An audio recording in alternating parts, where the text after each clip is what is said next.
tire of drumming up bull jive stories that relate to January 6th so they can get January 6th shoehorned into another edition of this propaganda rag that they put out, the Gray Lady. 312-642-5600, turnkey.pro answer line.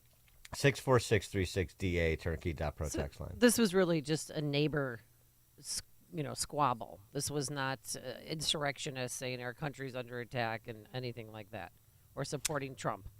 It had nothing to do with that. No, but I mean, there's all kinds of reasons, legitimate ones, to put the flag upside down these days in terms of signaling distress. And yes, that sounds like it was signaling distress in the neighborhood because you had this cretin who, uses vulgarity in the direction of Justice Alito's wife, for goodness sakes, in addition to broadcasting it in his front yard or his window, wherever the sign was posted. Right, that's what it was. But I mean, it's so I gotta tell you, instructive about the left in general. Oh yeah, they All are aspects. barbarians, and they're barbaric too, and they don't care if they drop the F-bomb in front of kids where they walk by to get the bus. They don't care because they're the denigration of our culture. They don't care if kids see that. They don't care if they use the C word to talk to a neighbor. There's no more rules anymore. And this flag thing, I am so sick of the flags. Could you imagine calling anybody's wife, a senior citizen, the C word, like in a screaming match in public? It's your neighbor. Oh my! We're supposed to have each other's backs, and even if you don't agree politically, there's a level of decorum with your neighbors always, or at least there should be. But I have this flag thing too. I mean, I know some people. Why they didn't have to turn the flag upside down? Well, that was their way of fighting back. That's their freedom of speech. Yeah, but it's Alito's compromised. Clarence Thomas is compromised. I mean, it will never stop. And if we can't figure a way to sideline them in terms of demanding recusals or drumming up phony ethics concerns, then we'll blow the court up. We'll expand it to 11 or 13 or 17 or 21, whatever number it's required to do through the courts what we can't get done from time to time through the legislative or executive branches. It was only. I mean, they're just they are just completely unrestrained and unhinged, and that's a bad combination.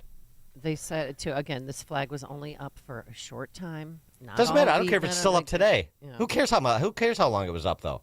I don't care how long it was up. I mean, Alito shouldn't even be qualifying it. The other thing Alito should have said is, and when he called my wife the C word, he's lucky I didn't take that flagpole and stick it so far up his backside that he was waving in the wind in front of my house. Mark on the south side, you're on Chicago's Morning Answer.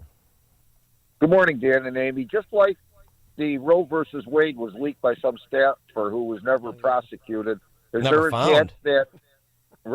chance that the decision with the immunity is being leaked right now, and that's why they're going after Thomas and Alito?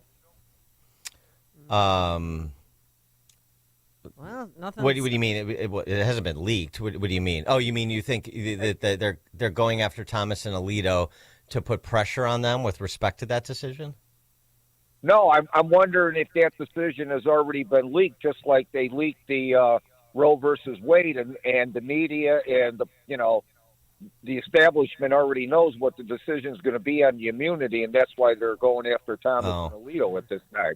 Oh, yeah. Thanks for the comment. I don't know. I think they just go after Thomas and Alito, Kavanaugh, to some extent, Amy Coney Barrett, whenever there's an opportunity to do so. It doesn't have to be apropos of anything. It's just an opportunity to take a shot, no matter how cheap, no matter how pointless or baseless, at a political opponent, because that's what they do. That's what a political hit squad does. And that's what the New York Times is. And I bet that person who put that F Trump sign up and who said the C word to Mrs. Alito is probably bragging to her friends. I mean, it's not cool. They're harassing his wife is basically what they were doing. Yeah, I know. And it's, but it's all about love on the left. Oh, right. They're so. It's all about love and inclusivity and tolerance and and peace and harmony. Yeah, unity, democracy. Oh, yeah, right. Yeah, you blank. And if you don't like it, F you. Dan and Amy, Chicago's Morning Answer. There's only one radio show in Chicago talking about today's biggest stories and telling you what they really mean. That show is this one, Chicago's Morning Answer on AM 560, The Answer. I think one of the things that patients don't realize is that when they get a joint replacement, that's not a lifetime treatment option. And they're probably, if they are a younger patient, signing up for multiple surgeries down the road. As a physician and medical director for QC Kinetics, Dr. Caravelli's seen a pattern of trending joint pain. Prolonged medication, steroids, then surgery, possibly another surgery. So a lot of our patients are trying to avoid or put off surgery, and this is the treatment that can help them do that. QC Kinetics extracts your body's healing substances, concentrates them back into your aching joints to help heal and restore those areas, providing lasting relief. Oh, I love being able to tell my patients, before we do this surgery, let's try another option. Let's see if this is right for you, because now they might not have to have surgery at all. Call today for your free consultation. Call QC Kinetics, 312-809-5955. That's 312-809-5955. 312-809-5955. Parents, grandparents, you might want to be sitting down because this is amazing news. Imagine the student in your family not asking you for money to pay for college, or better yet, not getting into years and years of debt. How's this possible? Scholarships.com, a trusted and widely used scholarship platform that helps your student find scholarships and navigate the financial aid process. Get help to pay for college through a personalized list of scholarships that your student actually qualifies for. Better yet, every scholarship is vetted to ensure accuracy. And now the best part, drum roll please, it's absolutely free. Go to scholarships.com today. Both students and parents can join for free. And within minutes, receive your list of personalized scholarship matches. Check out the wealth of information and resources available at no cost. And read the fantastic reviews from other scholarship winners. Scholarships.com has helped over 23 million students and families find scholarships to help pay for college. And will help you too. Join scholarships.com today for free. That's scholarships.com. When the storms hit Chicagoland this spring and your home or business has water damage, ProTech Restoration is ready 24/7. The certified team at ProTech Restoration will be there quickly and work directly with your insurance. But even in between the storms, if you come across water in your basement, bathroom, or kitchen due to leaking pipes, an appliance breakdown, or sump pump failure, know that ProTech Restoration has seen it all and knows what to do. They are a leading Chicagoland emergency water damage cleanup, repair, and restoration company, offering 24-hour rapid response. They'll clean up, extract, repair, even do a total build back. Search online for ProTech Restoration in Elk Grove Village and check out their Google reviews. To get your free on-site evaluation and estimate, visit ProTechWaterDamage.com. That's ProTech waterdamage.com. Servicing the entire Chicagoland. ProTech Restoration. Experience, transparency, trust. ProTechWaterDamage.com. AM 560, The Answer. Dan, I want to thank the Chicago police officer who pulled my youngest son over. Thank you. Send him a message. Oh, really? Yeah. Where At did- 3:10 in the morning. In my What- minivan, he was driving. Guess What was he where he doing? was when he was driving the car without his lights on and that's no a problem. proof of insurance. And guess where he was? Like, well, where'd you get pulled over? Sidewalk? Belmont and Western. Oh, you mean right in front of Area 3? Okay, idiot. Ugh, so we have to take care of that mess and go to traffic court. Well, not All me. right. He's gonna deal with it because Big Mama Bear's out. Send Call him a message. Call Scotty Scheffler's lawyer. Okay. No, see, they pushed that back to the first week of June, so Right. he's got some time on his hand to handle other cases. And now. I saw that court proceeding. They're not dropping charges on him anytime soon. So, We'll nah, see. it was pretty We'll see. contentious because We'll see. We'll the see what kind of. prosecutor. Well, the prosecutor kept saying we're not treating him any differently because he's a golf star. So We'll see what kind of negotiations happen behind the scenes. There's a lot of political weight locally that's going to be put on her shoulders. So we'll see. I mean, it's possible. She strikes me as an ideologue, another basically Soros-funded type prosecutor. So we'll see. all right, coming up on Chicago's Morning Answer. At 5:38, Amy's favorite topic, we'll talk about gyms. Oh. Yeah, we'll talk about gyms. One in New Jersey, one all over the country. 5:38. People should go to them, or maybe they shouldn't. But now let's head into the newsroom. Here's Mike Scott. Multiple people killed when a tornado tears through a small town. 68 degrees at 5:32 on AM 560. The Answer. Multiple people are known to be dead, according to the Iowa State Police, when a tornado tore through that small Iowa town, Greenfield, Iowa, leaving a wide swath of obliterated homes, crumpled cars, and splintered trees. Iowa State Patrol Sergeant Alex Dinkla saying at least a dozen people were injured amid the widespread devastation. Howling winds saw multiple tornadoes, giant hail, and heavy rain in several states. Those storms and tornado warnings later moved on into the state of Wisconsin. Crews are working to restore power to a number of households in the Chicago area as of early this morning. ComEd reporting more than 800 power outages after storms and heavy winds struck the region last night. Nearly a dozen kids are recovering following a crash involving 3 school buses on I-55 in Channahon. State police say 3 Reed Custer Middle School buses were traveling north as traffic slowed to a stop on a bridge. One of those buses rear-ended another, which hit a third between Arsenal and Bluff Roads. The driver of that bus that initially crashed was cited for failure to reduce speed to avoid a crash.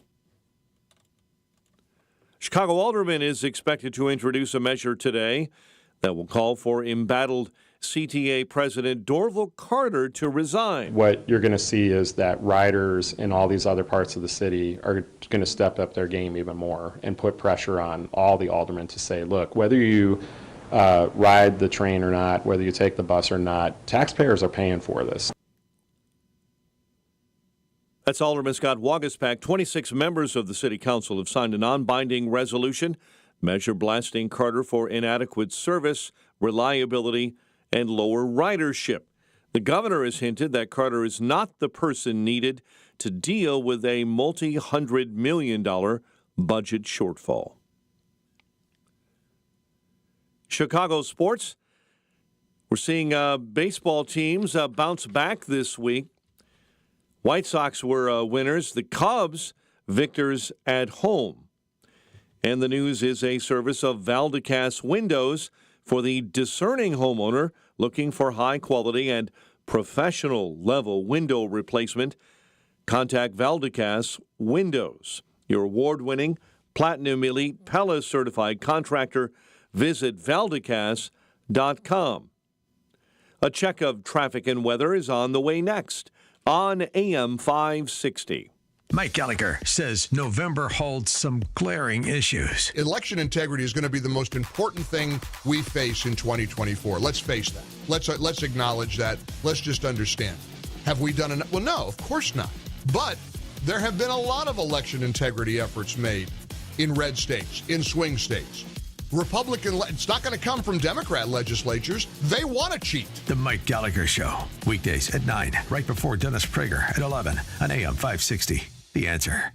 Signature Bank is Chicago's fastest-growing independently owned business bank. It's a bank where relationships still matter. Signature Bank knows your name and your story. I'm Dan Proft, and I know this because Signature Bank is my business bank. I'm Frank Vance, co-owner of Egan Vance Insurance Agency on Chicago's Northwest Side and a customer of Signature Bank. In my line of work, we pride ourselves on being there for our clients when they need it the most, and we recognize when someone does the same for us. As Egan Vance was expanding, we wanted to buy a much sought-after building in the neighborhood. We couldn't waste any time. I called Signature Bank, and that was all it took. I didn't have to talk to multiple people in siloed departments with multiple forms to fill out. One call did it all. As the one who was always looking out for my clients, it was a great change to know that my bank, Signature Bank, was looking out for me.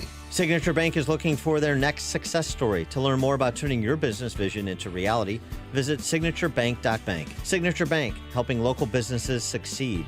Member FDIC, Equal Housing Lender. Suburban Welding and Steel is your local welding, fabricating, and repair shop where service and quality is number one. Their dedicated team of experts can repair a job on site or in their shop located in Franklin Park. They have the machinery needed to get your project completed with the craftsmanship and precision so you can get back to business. Suburban Welding and Steel Services, more than just the manufacturing industry. They also service the food industry, heavy equipment, trucking, airports, and railroads. Walk-ins are also welcome, so if you need it welded, repaired, fabricated, or modified, Suburban Welding and Steel will do the laser cutting, machining, forming, and plate rolling for you. Or they have the materials you need in stock and ready for the purchase. And if you know a hardworking person looking for a career in the trade, Suburban Welding and Steel is looking to add to their team of experts. Visit suburbanweldingandsteel.com to see the full story on what they can do for you. suburbanweldingandsteel.com. Don't let a cold, sinus infection, or allergies ruin your day. Breathe easier, sleep better, and feel healthier with Navage. Visit Navage.com, Walmart, Walgreens, CVS, or a store near you. 5:37, let's get an update on the roads. Team Hochberg Traffic Center time. Bartlett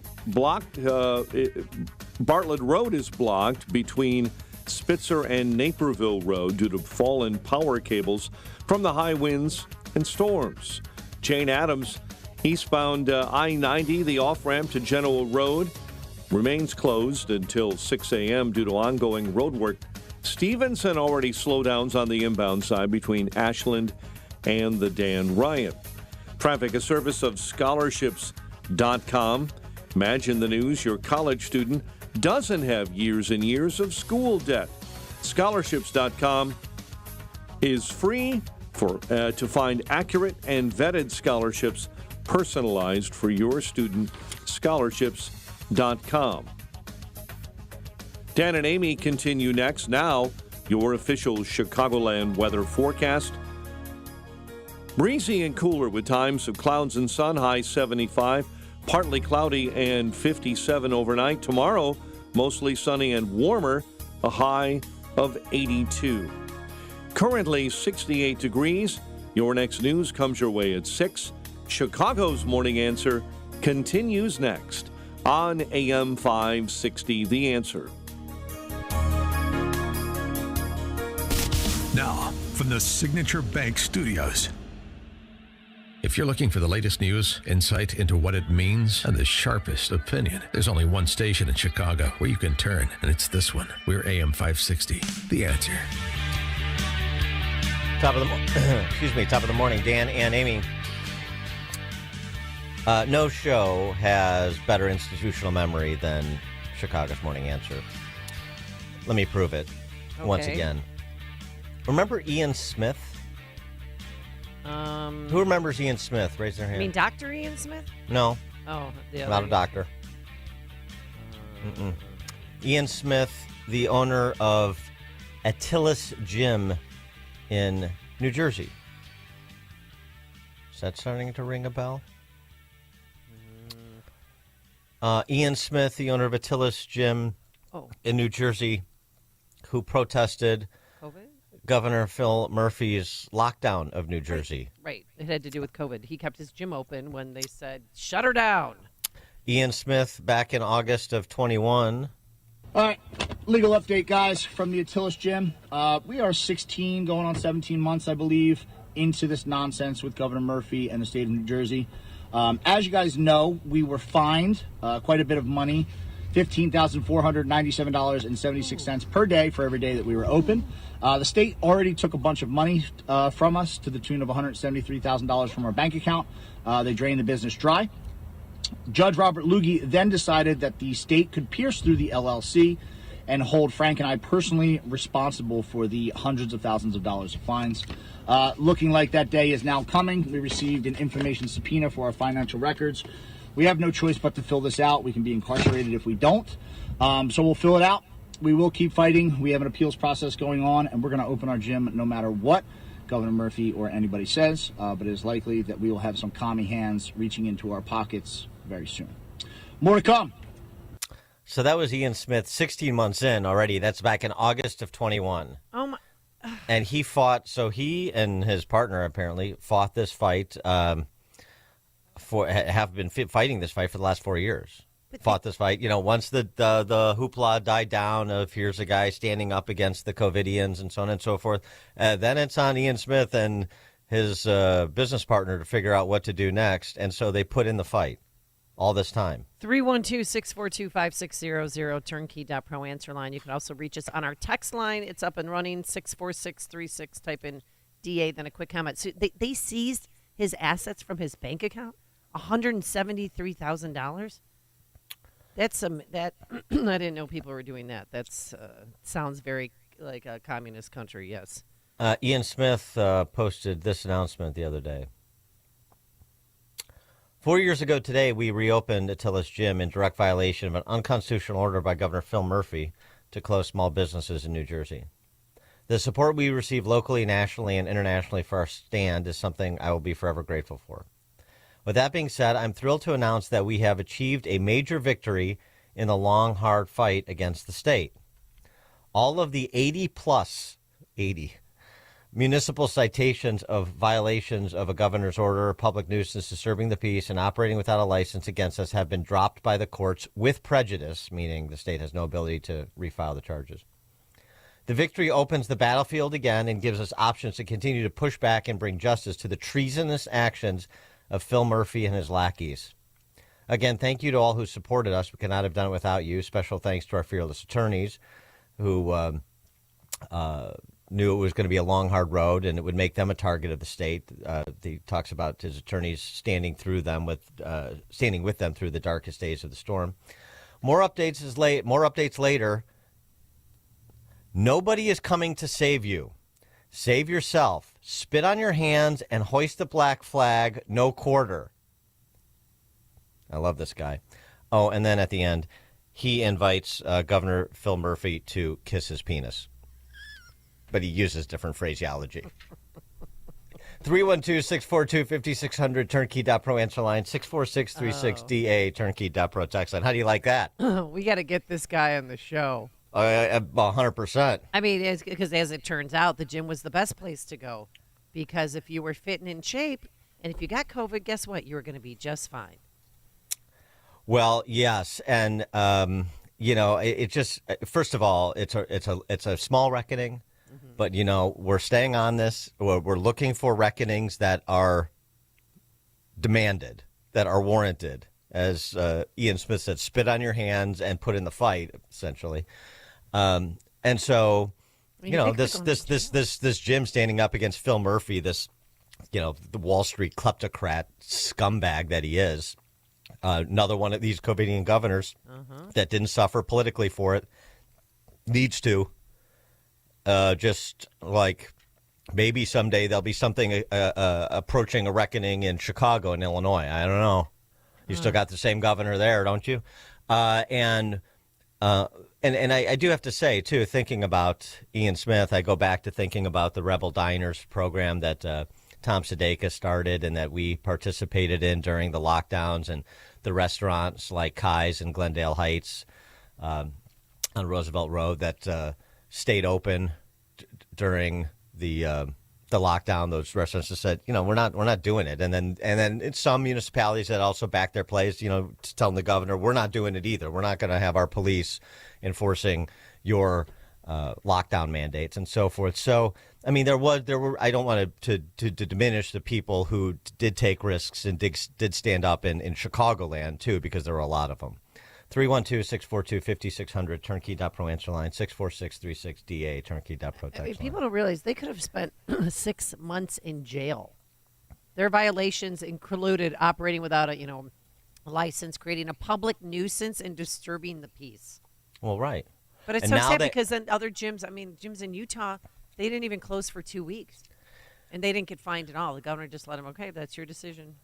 Because all of the evidence that has come out and all of the studies that have been done and the greater understanding a greater number of people have now that some of the hysteria has subsided, they just want to make it go away. They just want to sweep it away. But it's only because of the diligence of so many people in different sectors, business people like Ian Smith, medical doctors like Jay Bhattacharya and Martin Kulldorff and many others that we had on the program. The anti-COVIDian politicians like Ron DeSantis. It's because there were people that did push back all along the way and continue to push back, continue to do the work, do the studies, continue to make the case, continue to offer updates on their cases to encourage people to not be silent, continue because of the people who've come forward and said, I'm vaccine injured. The people who have come forward to share very difficult stories about anxiety issues with their kids, depression issues with their kids. Suicide, attempted suicides. Remember, you couldn't even Yes. get into a psych ward within 60 miles of Chicago. My one friend had to drive all the way to Rockford to get treatment for her daughter because she was suicidal. And they don't, and Governor Pritzker just sat there day after day after day and just ignored that data. Begging him, like, do you understand that your policies right now are killing kids more than COVID? We had 3 COVID deaths in Chicago. They were all very sickly children. One never even got out of the hospital after he was born. Never left the hospital. And that is shame on them. That's disgraceful. What Dr. Nzike did, they should be charged with something for what they did. I like some people on social media that, including us, who continue to post pictures from that bygone era of the lockdowns that happened 5 minutes ago to remind people, continue to put it front and center, pictures of people being arrested on a beach with guys in hazmat suits and chases, cop chasing a guy walking on a beach. There's a picture this guy, Mike Solano, tweeted out. This is one of my favorites. Hey, what is it? It is a park in San Francisco. I mean, it looks like it's maybe twice the size of a football field. It's a wide open park. You see the tennis courts in the center of town, and it's just lines of idiot circles. Lines of idiot circles on hundreds of yards of green space, and then you see people that are in the park in their idiot circles. It's like a game of Connect Four. You got to see it. But it's just like those are the pictures that need to be emblazoned into people's memory. Let's play this again. Remember when Governor Murphy was eating dinner outside and he got harassed? Oh, yeah. This that is a was good great. one. Oh, my God, it is. Hey, how you doing? How you doing? How you doing? The Jersey Girls. You're having fun with your family. In the meantime, you're having all kind of other bull going on at your house. Yeah. A little too drunk? No, I'm not drunk. As a matter of fact. Put your mask on. You can go Put your mask on, of course. I don't need a mask on. You know why I don't need a mask? Because there ain't nothing wrong with me. I like the Trump. You're right. Guess who Trump likes? He likes my dad. Yeah, no, he doesn't like your Oh, he face. does. Thank you. Let's go. Let's go. Out of here. You know what? You I suppose if some angry leftists in D.C. can call Sam Alito's wife the C word, then some Jersey girls can MF Phil Murphy up and down while he's having dinner. I think that's fair play. You know, he asks them to put their mask on. I'm like, oh, no, you didn't. No, okay. Oh, I love this. Isn't I that love great? this. A related story. It still persists, by the way, but not necessarily COVID related. But just sort of the whole, I don't know, the whole officiousness over public space by local authorities. It's a little unnerving, I'd say, to least. And I think you're going to find this particularly disturbing, Amy, because you're such a big fan of the yoga.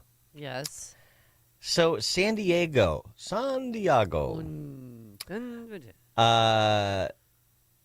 Yoga in the park. Free yoga in the park. Yeah, Yeah. What?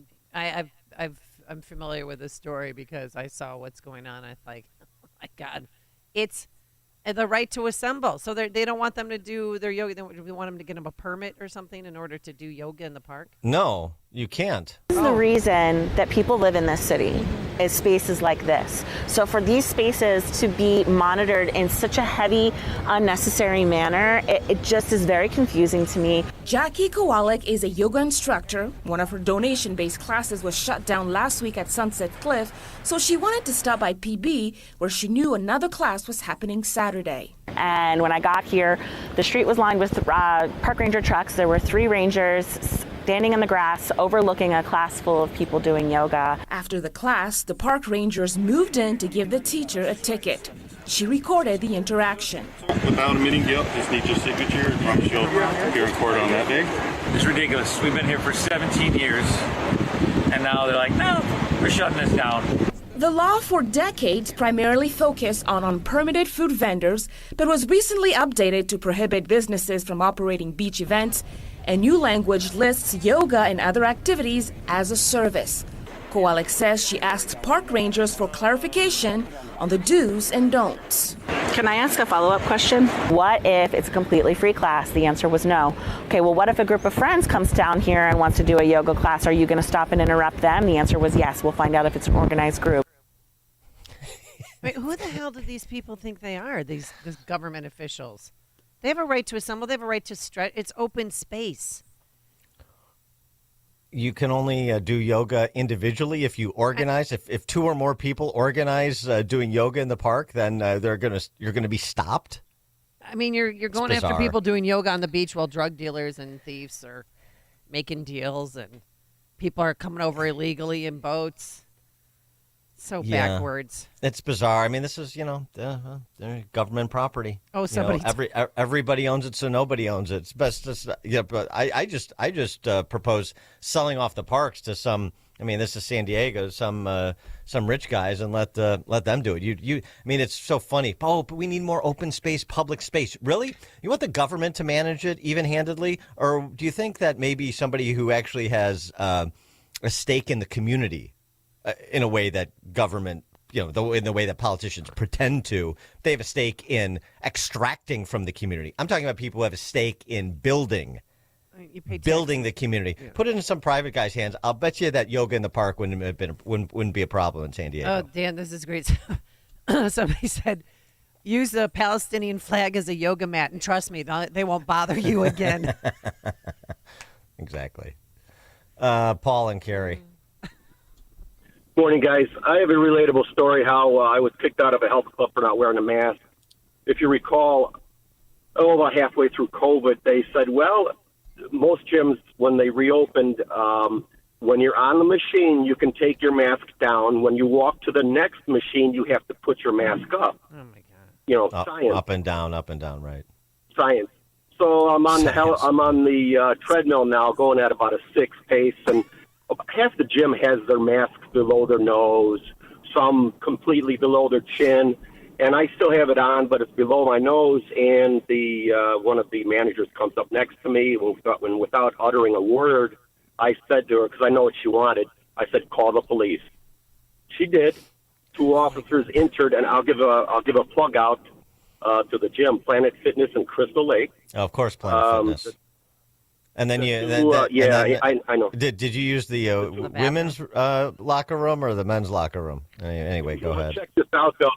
So when the 2 officers came in, check this out. I said to them, first of all, I identify as a woman. just to escalate. And I said to them, I said, yeah, I know. We want to de-escalate because they escorted me outside. And from there, they said, you're banned from all Planet Fitnesses. So here, check this out. The next day, I was working out at Planet Fitness in West Dundee.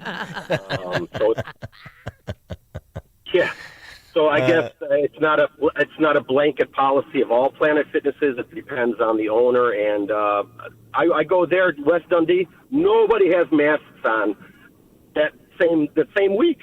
But in Crystal Lake, it's so bizarre. It was so bizarre, like doing hot yoga, 104, 105 degrees. With a mask on, and your mask would just be dripping with sweat. It was ineffective anyway, so you'd always find the right teacher who, when the class started, you can take it off.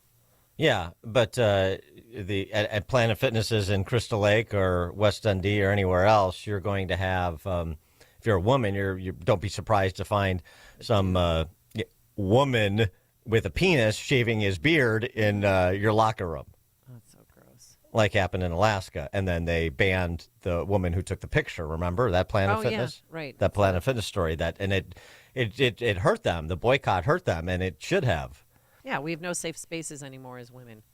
And in fact, actually, the founder of Planet Fitness gave an interview not too long ago talking about what's happened to the corporate culture in the company he started, that he's out of now. Well, it's devastating to me. I mean, Planet Fitness was like another child for me, and I put my heart and soul into building that company, and it's been pretty much destroyed, and it's lost all respect within the country within the last couple of weeks. And it really, there's no common sense standing behind this. And as you said, they've quadrupled down to make him feel comfortable. It's not funny at all. It's actually an extremely dangerous situation. And to be honest, I have a daughter, and had I been in the facility and heard what was going on, I'd want to go in there and freaking take the guy by the neck and throw him out in the parking lot. And that's the way that things would have been done a while back. But now, we're controlling the whole gym atmosphere based on less than 1% of the population. That was Mike Grondell, the founder of Planet Fitness. And Planet Fitness continues to have that gender identity as the basis of choosing your bathroom, locker room policy in place. Mm-hmm. They actually just announced a new CEO the other day. The Wall Street Journal had it. Just factor that in terms of the gyms that you choose to patronize. Because, that's the larger point, too. Remember the people that were courageous, like this Ian Smith in the gym, the Attilas gym in New Jersey, the restaurateurs we were talking about here, and continue to patronize them. And do your best to remember those who were COVIDian sentinels, and do your best not to patronize them. And also, Jessica Hackett, she's on Twitter as Emma Woodhouse.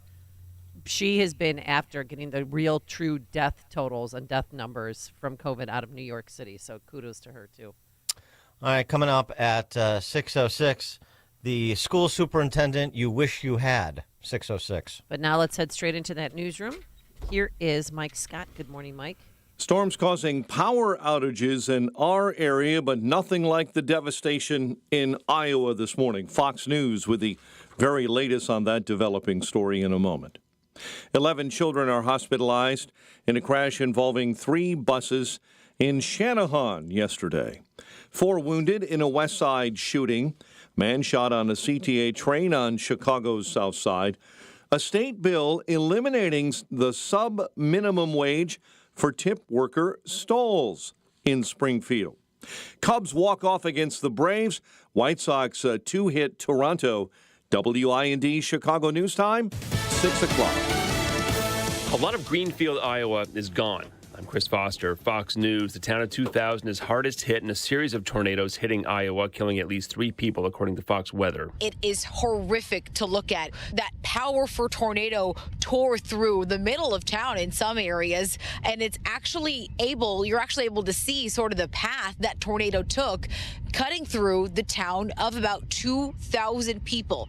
It has destroyed dozens of homes, businesses, uprooted trees, thrown cars, at least 18 tornado reports so far. Fox Weather's Nicole Valdez in Greenfield, Iowa.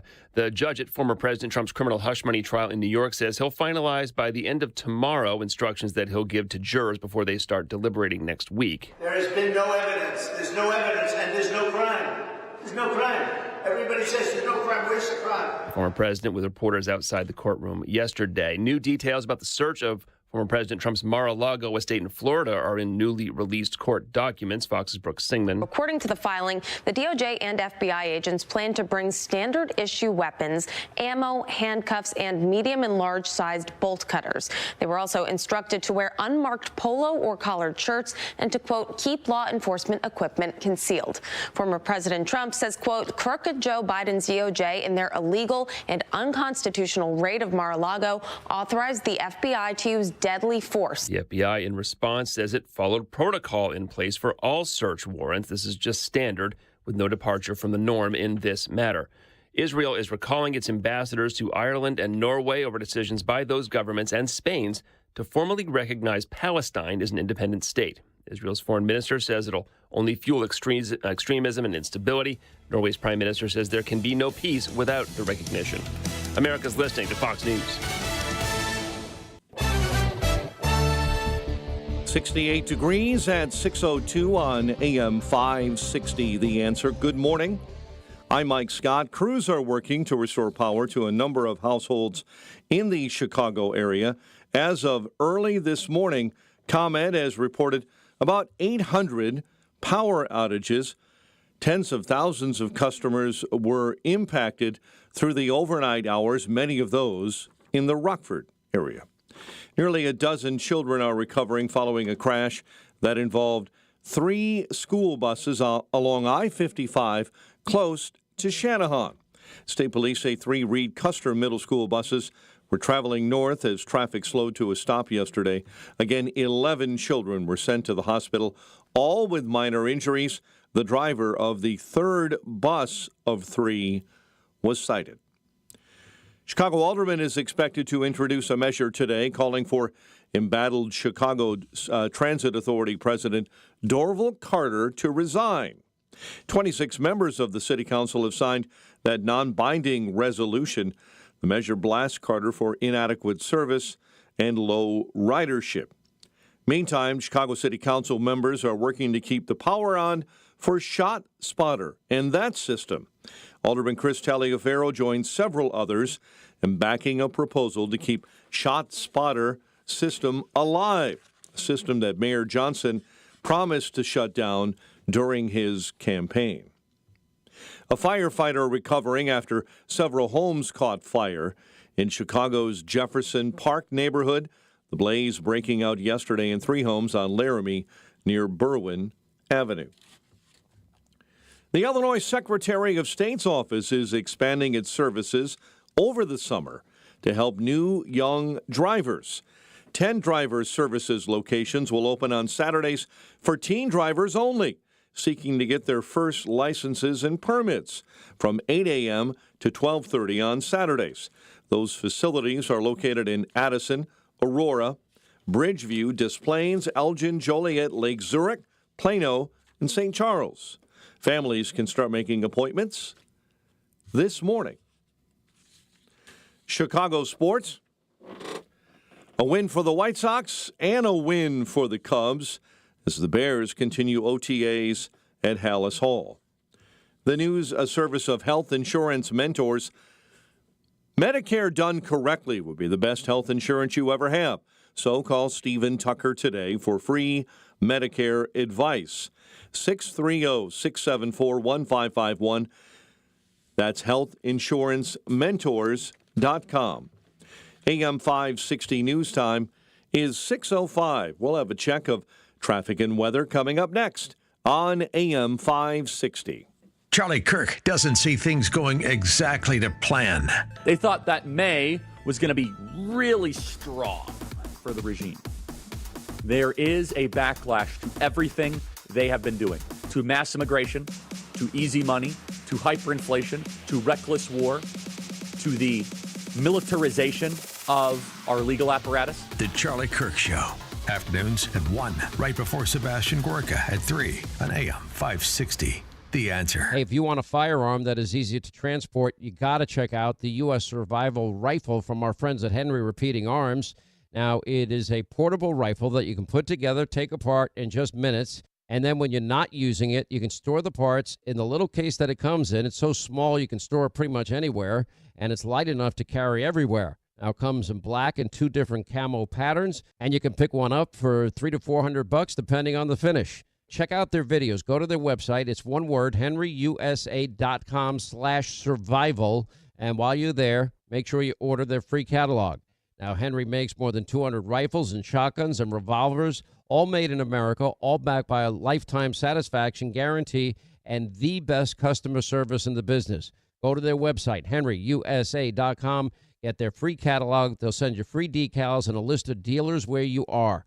That's henryusa.com. Free catalog decals for the Henry U.S. Survival Rifle. Balance of Nature's fruits and veggies supplements. Changing the world one life at a time.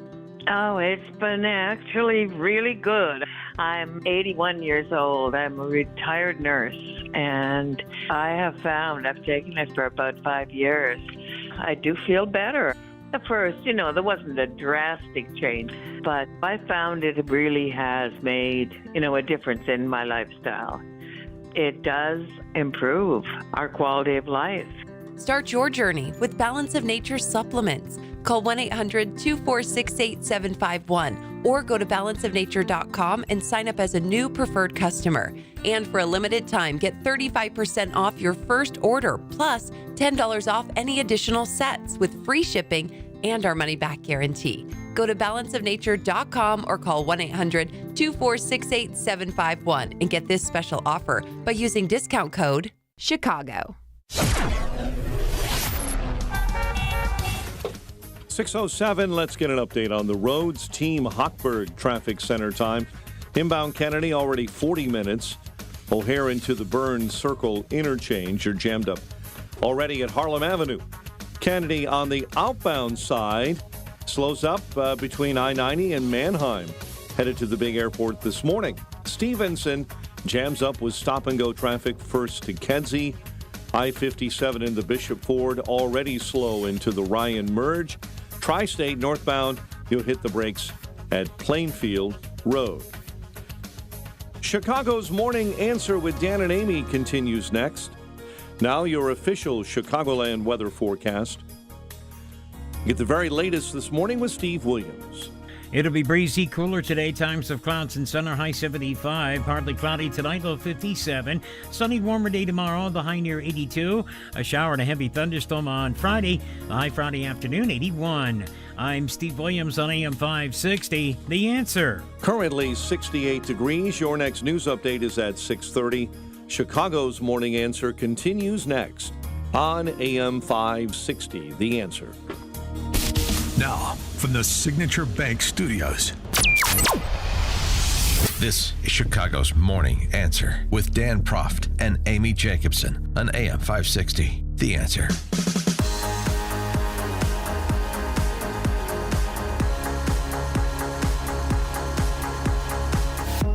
Top of the morning, Dan and Amy. U.S. News and World Report just came out with their ranking of the best places to live in America, the top 150. Let me guess. Mount Prospect's number one? No. It was a few years ago. Well, about 10 years ago it was. No. No, it was. No. Yeah. No, you're making that up. I am not making that up. I think you're making it up. No, it was Tinley proof. Park one year. It was Mount Prospect one year, and then 2 years later it was Tinley Park. Maybe in the Mount Prospect Chamber of Commerce listing of the best places to live in America, but not in any comparison of other cities outside of northwest suburban Cook County. You're just jealous that Wheaton wasn't involved. There's no chance. I'm telling you, I will, because it was brought up in court. It was brought up in court because the Chicago Tribune compared Mount Prospect to Tinley Park, and they said the worst part of Tinley Park was that these two women that I want to strangle.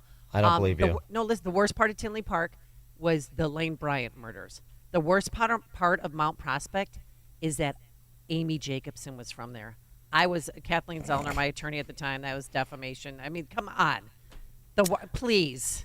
Mount Prospect is lucky to have me, those women. Of course. I want a listing. Okay, I got the article. I want evidence. It was not U.S. News and World Report. Okay, just stand by. You keep talking. No, keep talking. I'm going to go ahead. Go ahead. I'm still waiting for an actual guess at the number one, since I will not accept It will not accept any answers from Illinois because those are not serious answers. The best place to live in America. Yeah, U.S. News and World Report, overall score, quality of life, value. You know, they did the whole thing here. I mean, it's sort of like college rankings. I get it, but Naples, Florida. you're right. Exactly. Am I right? Yeah. Yep. Number one with a bullet. Woo! I was scrolling through. You don't get to a city in Illinois on the top 150 until Peoria at 82. Peoria? Yeah. Well, Peoria is nice. It's It not is as nice as it pretty. used to be because Caterpillar's footprint is shrinking and money's leaving. But it's a nice mid-sized city, actually. Ellsberg. Went to secondhand. Yeah, so I'm still trying to find Chicago on the list. I'll let you know when I come up with it. But yeah, It's Naples, Florida, number one. Others, actual cities of Boise, Colorado Springs, Greenville, South Carolina, all top fivers. Charlotte, North Carolina. So it's a combination of mid-sized to bigger cities, even small. I mean, Naples is technically 22,000 people. So anyway, all right, you keep looking for your proof of life on Mount Prospect, Tinley Park. I mean, Tinley Park and Mount Prospect. I'm not saying that they're not nice communities. The problem with all these cities in otherwise formerly nice suburbs in Illinois is that they're in Illinois. That's one of the problems. The other problem is that a lot of their residents are nitwits. So you've got those two problems. You've got the imbecile factor locally that gives you the imbecile factor statewide that makes it less livable than it otherwise could be. But, you can always... Anybody can help me out. 312-642-5600. Oh, just give up the Turnkey.pro dream. answer line Yeah. 64636. Type in DA, then a quick comment. I'm going to have to go through my lawsuit buckets in the basement to find the documentation. Yeah, you do. You go through your classified documents. So this is all thinking about best places to live. One of the things that, of course, attracts people to various locations, schools, quality of the schools, why people are fleeing Chicago, the schools, the quality of the schools, the lack of quality leads people to, move away, obviously, when they grow up and have kids and high need to send them to school. High crime, taxes. Obviously, all of those things. But the schools in particular, and the leadership of those schools. You could have leaders like Stacey Davis Gates. I know she's technically not the superintendent of CPS, but she might as well be. And so many of these effete suburban school districts with their PHAT administration, superintendents, assistant superintendents, the assistant to the assistant superintendent, the principal, the assistant principal, the assistant to the assistant of the assistant principal, all of those, all that bureaucracy. And we see this over and over again in these school board fights that have punctuated the political landscape over curriculum. Well, we were just talking last hour, COVID policy, curriculum, COVID policy move to curriculum, particularly with respect to explicit materials, the effort by the leftists in charge of these school districts to sexualize children. Well, here's the counterexample. And it's kind of, we're in an interesting period because I don't think the counterculture, and by that I mean the people who are opposed to the new Marxists, opposed to this identitarian power grab. It's not as organized as it needs to be. We're not winning the day, conservatives not winning the day. But there do seem to be more people who maybe don't even identify as conservatives, don't consider themselves conservatives, that feel more comfortable expressing opposition. That's progress. More parents speaking out. I mean, look, it was a lot of parents that were Democrats in Virginia, right, in advance of Glenn Youngkin's election, for example. We see in the context of Trump more minorities speaking out in opposition to these new Marxists and their policy choices. You see it at school board meetings, actually, because there's a lot of parents across the racial and political spectrum that are not too keen on the sexualization of kids agenda of these ghouls in charge of so many schools. More people speak out. We're not there yet. Not But winning. it's It's not getting better. organized. They're still in control, and their agenda is still being advanced. But there is more pushback, and that's somewhat encouraging. And there are going to be a few leaders who emerge that spark more pushback.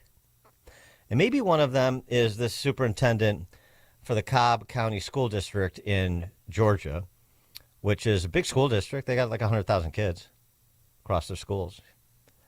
Chris Ragsdale is the school superintendent there.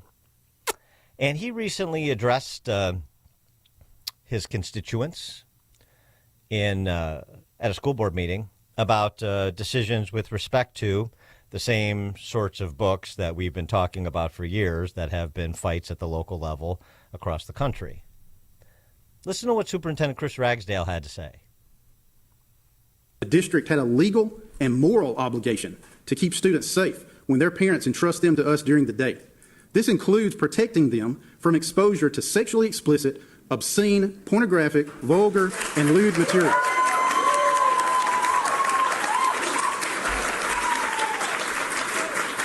The law has long held that the unique custodial and instructional mission of schools explicitly imposed this obligation.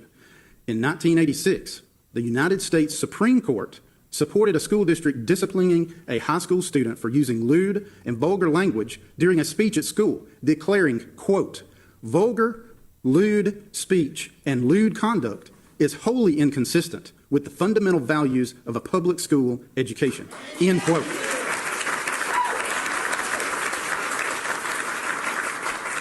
Despite what politicians and social media are saying, this has consistently been the law in this state for over 50 years.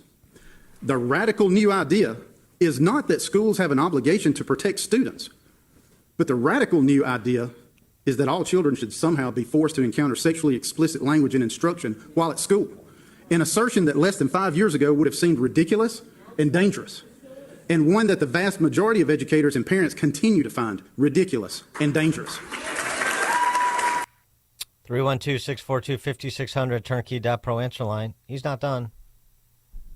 So if you need someone to blame for deciding to remove the books Flamer and Me, Earl and the Dying Girl, you can blame me. I, as superintendent, will not knowingly allow children in the Cobb County School District to access lewd, vulgar, sexually explicit, obscene, or pornographic material. Let me be very clear.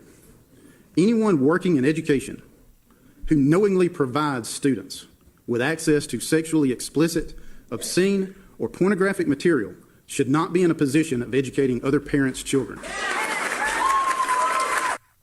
This situation is not over. This situation is not about politics. This situation is not about faith-based or religious beliefs. This situation is about right and wrong, good and evil.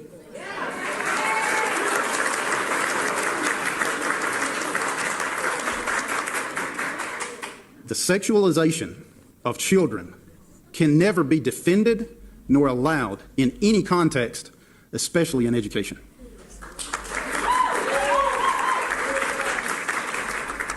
There is no middle ground in this situation. There is no room to flip-flop on where you stand. You are either in favor of providing inappropriate material to children, or you are against it. And I assure you, I am against it, and I will not be moved. 312-642-5600, turnkey.pro answer line, 64636DA, turnkey.pro text line. Would you like to have Chris Ragsdale be your government school superintendent? I mean, he is fearless, and he's sticking up for the children, which superintendents seem to lack sometimes. They seem to care about themselves and their own image and being liked by the parents, which is the worst fault of all. The moral clarity. Yeah. I mean, just the plain spokenness of it. You're either on this side or you're on the other side. And I'm on this side, and I'm not going anywhere. So we can argue about it all you want, but just let's understand where everybody's position is in no uncertain terms.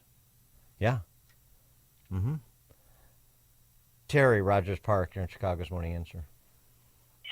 I think what teachers teach the students should be recorded every day so we can know what's being taught and how the children are behaving. Okay. Thanks for the call, Terry. Yeah, I mean, I'm not necessarily opposed to that. Not necessarily opposed to that. Ron, Southside. Hey, Amy, you hit it right. Fearless. And like he said, the choice between decency and filth. It's filth, guys, period. So commend him, bold, fearless, and just commend him and thank him for speaking up for our children. Thank you. Thanks for the call, Ron. Yeah, so what about that here? What about that locally? Did we just have anything like that anywhere? Well, I mean, we have parents standing up. I don't know about superintendents. We were talking about COVID, and we saw how badly so many superintendents, like that one up in Elgin? McHenry County. Oh, that's right. What was his name? Yeah, who denigrated the woman with the special needs kid over the mask policy. Yeah, it's like, oh, you're just doing this so you can get on TV. He didn't care what she was saying. Then he's like, next. They're so dismissive. They do not care about your children. Yeah, there's definitely parents who have put in the fight, and there are organizations that are supporting parents doing so and so forth. But at the superintendent leadership level, at the school board leadership level, there were school board candidates. We supported some of the school board candidates. We talked to some of these school board candidates. I think we got one in Barrington, and that was it. Yeah, a lot of them weren't successful. No. But boy, maybe it requires that sort of a discourse from a superintendent or from some other leadership within the system. I don't know. Because we just had this fight, not of a school, but over a library in Downers Grove. Leslie Sadowski Fugit. Leslie Sadowski Fugit. She's pro-porn.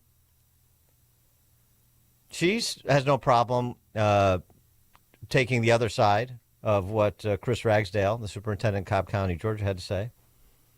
And I don't remember, even on that issue, I know it wasn't sort of central to the discussion of getting rid of the library trustee there, Bill Nienberg. But that was part of it, because it was actually a big part of it, because he opposed, all of this Lavender Bund propaganda in the library and these and all the I don't exactly remember exactly what aspect of it was, but she is full on LGBTQIA2S++++++ all the time in every way. And it was the drag queen, the stripper story hour. Right. Yeah, that's what it was. So because he opposed that, but there's more. It's more than that. It's more than just opposing that and saying, well, this is across the line. It's drawing the line, like Ragsdale did. And I didn't hear anybody, even the people on Nienberg's side, draw that line. Say, we're not doing that. We shouldn't, or at least if you don't have the votes, we shouldn't be doing that in Downers Grove, at the library, in the government school system. Anybody, you just heard Ragsdale. Let me be very clear. Anyone working in education who knowingly provides students with access to sexually explicit, obscene, or pornographic material should not be in a position of educating other parents' children. Yeah. Who says that? Nobody I know. Right. And then I get the, what's pornographic, and you get into the Potter Stewart, I know it when I see it kind of thing. But we have specific examples, because there are specific books that are the controversial ones that are being discussed, not whether they should be banned. They're not book bans, as we've talked about many times. Nobody's talking about burning books or preventing their publication. We're saying we're not going to include them in the curriculum. We're not going to have them at the kids' library. Right. In the kids section. That's different, you understand, because you have to make choices about what books are going to be included in the curriculum, which necessarily excludes other books. It's the same thing on a more limited basis, because there's more room and more time, unlimited, in a library. You make choices. So you're using editorial discretion. That's not a book ban for those new Marxist nitwits out there. But where's somebody who just says that? You're either here, if you are doing this, you have no business educating children. You have no business being around children. Yeah, right. So Leslie Sadowski Fugit in Downers Grove has no business around children in an educational setting. Yeah, I agree. That's right. And that's how it should be said. We need more Chris Ragsdales. And the good news, like I said, is that Chris Ragsdale is out there. And people are getting more comfortable because they have gone so far, seemingly to most people, so fast. It is so contrary to their commonsensical beliefs, not even as Ragsdale said, not even necessarily faith-based. It's just sort of decency-based, which of course is faith-based, but that's a philosophical discussion for another time. It's getting more friendly out there because people like Ragsdale are saying what they're saying. And hopefully he'll have encouraged others to take up his call. Dan and Amy, Chicago's Morning Answer. This is the morning show more Chicago radio listeners are choosing. This is Chicago's Morning Answer on AM 560. The Answer. Have you been struggling to find an easy, safe, and secure document scanning solution for Salesforce.com, Microsoft 365, SharePoint, or OnBase by Highland? Your struggle is now over, and it's time to get your documents and operations into the 21st century. With IoT Smart Connected Scanning, it's easy to turn physical paper into digital documents and have them directly uploaded to the cloud with IoT Smart Connected Scanning from IDT. And you don't need a degree in computing or IT to make it happen. Using QR code technology uniquely configured for your specific business, anyone can set the IoT Smart Connected Scanning device up in 5 minutes or less, saving your organization money and valuable time. Remote employees can even capture documents and send them safely and seamlessly. Organize documents efficiently and securely with IoT Smart Connected Scanning from IDT. To see a demo or to order now, go to ready4idt.com. That's ready4idt.com. Use promo code SMART and receive 10% off your order. IDT, putting paper in its place. All right, this Memorial Day weekend, as you bust out your grill and get your patio ready, remember those hot dogs, brats, burgers, and beer don't provide the fruits and vegetables that your body desperately needs every day to stay healthy and energized. That's why I've been taking Balance of Nature for nearly a decade. It's so easy to open up the individual capsules and dust them over my salad or mix them into my juice drinks or warm water. That's how I do it. And thousands of AM 560 listeners love their Balance of Nature, and you will too. 6 capsules a day provides your body, your heart, and mind with over 10 servings of 31 different fruits and vegetables. You will love it, and your body, mind, and heart will thank you for it. Order today by calling 800-246-8751. Use coupon code Chicago to save 35% off your first order and free shipping as a preferred customer. 800-246-8751. Call now. Or order online at balanceofnature.com. Use coupon code Chicago. Balance of Nature, fruits and veggie supplements, changing the world one life at a time. Being present and in the moment for family activities was impossible because Will Burt was so focused on the constant pain in his leg. My wife likes to take walks. I always kind of dreaded going on walks because they hurt. The boys both play baseball. I coach their teams. I was going to do them and be in pain and be uncomfortable and kind of sacrifice my own health. An old Achilles injury left Will coping with agonizing pain until he discovered the natural biologic treatments at QC Kinetics. No surgery or steroids. Kinetics, the procedure took place in the office, and Will walked right out. I feel great. There's no pain. There's no tenderness. Patients like Will are feeling amazing and living their best lives. Ironically, just got off the golf course today, so I think that's a good telltale sign that the Achilles is feeling better. Don't be in pain another day. Call QC Kinetics for your free consultation. Call QC Kinetics, 312-809-5955. That's 312-809-5955. 312-809-5955. Oh, the signs of spring are upon us. Birds are singing, crocuses are popping up, and your concrete is sinking. Permaseal can help with that.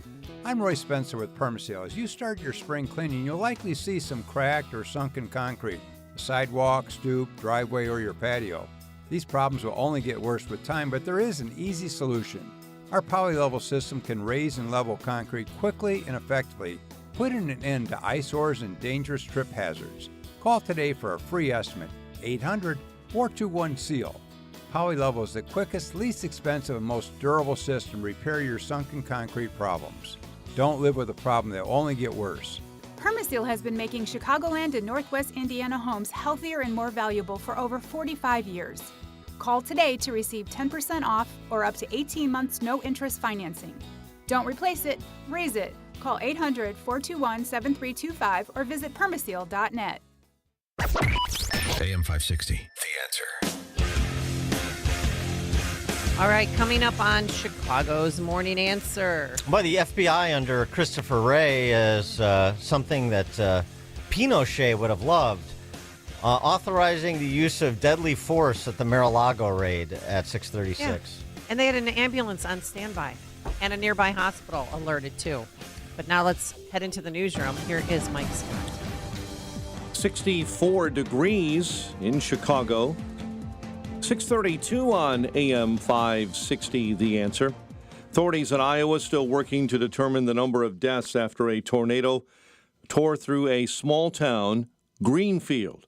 Iowa State Patrol this morning saying there are numerous fatalities confirmed in that town southwest of Des Moines. President Biden is going after former President Trump over his Unified Reich video. You may have heard about this. The president spoke at two fundraisers in Boston Tuesday and brought up a video that the Trump team shared on social media that alluded to Nazi Germany. One fundraiser, Biden said it wasn't the first time Trump has gone down that road. The video has since been removed from Donald Trump's Truth Social account. Thousands of Iranians are mourning the death of that nation's president, Ebrahim Raisi, killed in a helicopter crash Sunday. Republican Vince Fogg, winner of the California special election, to fill former House Speaker Kevin McCarthy's seat for the rest of what would have been his term. McCarthy vacated that seat after he was ousted as Speaker late last year. Crews are working to restore power to a number of households in the Chicago area after high winds and storms last night. Nearly a dozen children are recovering following a crash involving 3 school buses. It happened along I-55 near Shanahan yesterday. Chicago Alderman is expected to introduce a measure today that will call for embattled Chicago Transit Authority President Dorval Carter to resign. Meantime, several Chicago City Council members are working to keep the power on for the Shot Spotters system. Alderman Chris Taliaferro among many who are joining in backing a proposal to keep the Shot Spotters system alive, one that Mayor Johnson promised to shut down during his campaign. An investigation continues this morning into a huge fire in McHenry. Blaze happened yesterday at a home in the 2500 block of South Justin Road. Heavy flames caused that home to collapse. The structure was being remodeled. A firefighter in Chicago recovering after several homes caught fire in the Jefferson Park neighborhood. Blaze breaking out yesterday in 3 homes on Laramie near Berwyn Avenue. Nico Horner came through in the extras as the Cubs beat the Braves 4-3-10 at Wrigley Field. In other team news, manager Craig Counsell announcing that starting pitcher Kyle Hendricks will be moved to the bullpen for the foreseeable future. White Sox put together quite an impressive pitching performance in a 5-0 win over the Blue Jays. The bullpen didn't surrender a hit or a walk over the final 3 frames. The news a service of Woodland Windows and Doors. For 55 years, Woodland has been transforming living spaces with beautiful windows and doors. Take advantage of the 10% off installation on purchases through June 30th. Book your appointment now. Visit woodlandwindows.com to get started. It's 6:36. We'll have a check of traffic and weather on the way next on AM 560. Brandon Tatum says we need to fix our priorities. We are dropping trillions of dollars on the streets of America right now to build back up our roads and our bridges, our sidewalks. We're dropping trillions of dollars to build back our streets. Man, ain't nobody give up about these streets. Fix the economy, woman. I could run over 16 potholes on the way to get groceries that are reasonably priced. The Officer Tatum Show, weeknights at 8, right before Sean Hannity at 10 on AM 560. The Answer. This is a special alert to all Americans who own a vehicle with less than 200,000 miles with an auto warranty about to expire or with no warranty coverage at all. Due to a decline in the economy, CarShield is announcing a low-cost month-to-month vehicle protection plan that is now available to the public to save any driver out-of-pocket expenses on future auto repairs. Call now to find out how you can pay almost nothing for covered auto repairs. Yes, you heard that correctly. Pay almost nothing for covered auto repairs. An open phone line has been established for all drivers to call for a free quick quote. Call 800-270-6051 now. Drivers who are covered will not have to pay for covered repairs again. This protection plan is at an all-time low. Additionally, drivers who activate this vehicle protection today will also receive free roadside assistance, free towing, and car rental options at no additional cost. Call us for your free quick quote today. 800-270-6051. That's 800-270-6051. What do you have to lose? Call 800-270-6051. Again, 800-270-6051. For anyone with everyday aches and pains, I've got a question. What are you missing out on? Probably a lot. So let me tell you about Relief Factor. Relief Factor is a drug-free daily supplement that helps your body fight pain naturally. It doesn't just mask pain, it helps reduce or even eliminate it. In about 3 weeks, you'll discover what it's like to feel better. Go to relieffactor.com or call 1-800-4RELIEF and save on your first order. That's 1-800-4RELIEF. My doctor told me my cholesterol is borderline, so I took control with Garlic Healthy Cholesterol Formula. Garlic helps maintain healthy cholesterol safely and naturally. It's odor and taste-free, and Garlic is a world leader in garlic potency. I'm taking charge of my cholesterol with Garlic Healthy Cholesterol Formula, cholesterol's natural enemy. These statements have not been evaluated by the FDA. This product is not intended to diagnose, treat, cure, or prevent any disease. The term natural references only the garlic in the product. Use as directed. Don't let a cold, sinus infection, or allergies ruin your day. Breathe easier, sleep better, and feel healthier with Navage. Visit Navage.com, Walmart, Walgreens, CVS, or a store near you. 6:39, let's get an update on the roads. Team Hochberg Traffic Center time. And this update is a service of Robert Half. Robert Half research indicates 9 of 10 hiring managers are having difficulty hiring. Robert Half is here to help. Their recruiting professionals use proprietary AI to connect businesses with highly skilled talent. Visit roberthalf.com today. On the roads, Eden's at 33, Lake Cook Road to the junction, while the Kennedy settling in at 1 hour now. O'Hare into the Burns Circle interchange. Solid on the outbound Ike between Laramie and Des Plaines Avenue. Inbound Stevenson accident blocking a left-hand lane. Approaching Lamont Road, your backup is to I-355, the Veterans Toll Road. Chicago's Morning Answer continues next. AM 560 Weather Center forecast. Breezy and cooler with times of clouds and sun. High near 75 today. Partly cloudy, a low of 57. Overnight, sunny and warmer, 82 tomorrow. Currently 64 at O'Hare, 66 at Midway, 62 in Aurora, and 66 along Chicago's lakefront. Chicago's Morning Answer with Dan and Amy continues next. AM 560. Well, Weather Center forecast and news coming your way at 6. Chicago's Morning Answer continues next on AM 560. The Answer. Now, from the Signature Bank Studios. Only the biggest stories, only the biggest guests, and only the biggest opinions. This is AM 560, The Answer. Top of the morning, Dan and Amy. So a lot is being made of documents that relate to the FBI's raid of President Trump's Mar-a-Lago home that authorized FBI agents to use deadly force if necessary. Department of Justice authorizing the use of deadly force when FBI agents swarmed former President Trump's Mar-a-Lago residence in August 2022 looking for classified documents. This was revealed in court filings yesterday. And the FBI brought a medic and paramedic with them on the raid and listed a nearby trauma center in case of an emergency.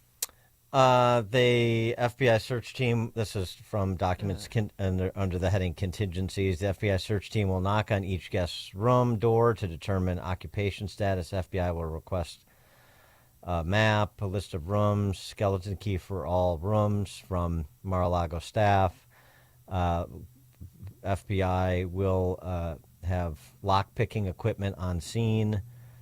The other contingencies that you mentioned as well.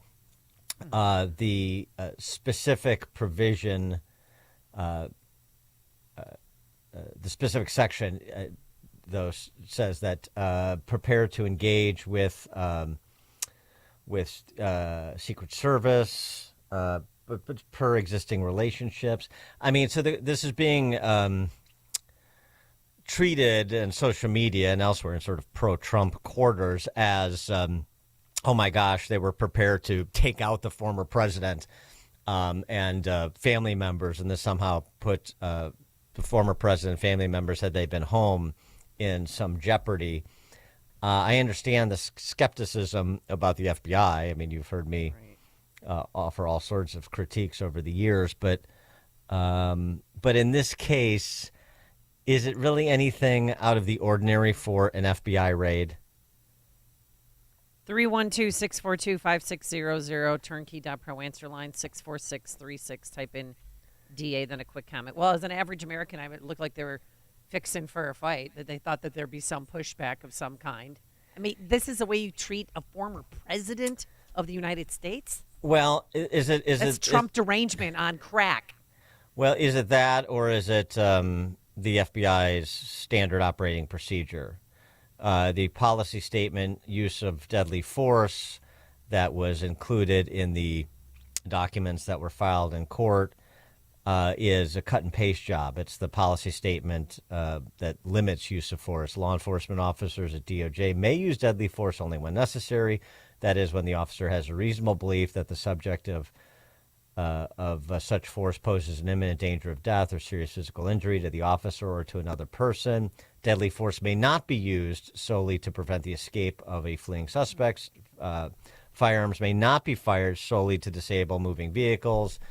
Specifically, firearms may not be discharged at a moving vehicle unless, and then there's the obvious contingencies about, your life is in jeopardy, the moving vehicle's coming at you, that sort of thing. So the point is the headline, use of deadly force, but I mean, again, just to give it a fair reading, is this anything out of the ordinary? Now, I don't necessarily take what the FBI says at face value. They've lost the benefit of the doubt under Comey and now Wray. The agency said in a statement about this, the FBI followed standard protocol in this search as we do for all search warrants, which includes a standard policy statement limiting the use of deadly force. No one ordered additional steps to be taken, and there was no departure from the norm in this matter. Well, the fact that they had the FBI raid in the first place, when Joe Biden, they didn't raid his home. They set up a time, and they could have done that too with President Trump, set up a time to have them go in, and it didn't have to be a raid. Well, that's a separate issue. Yes, that's true, but that's a separate issue. The raid shouldn't have happened, But once it was ordered, did they do anything out of the ordinary in terms of executing the raid? Those are two different questions. Yeah. I agree with you. The raid shouldn't have happened, and I agree. I mean, it's over the top as other as other raids have been over the top.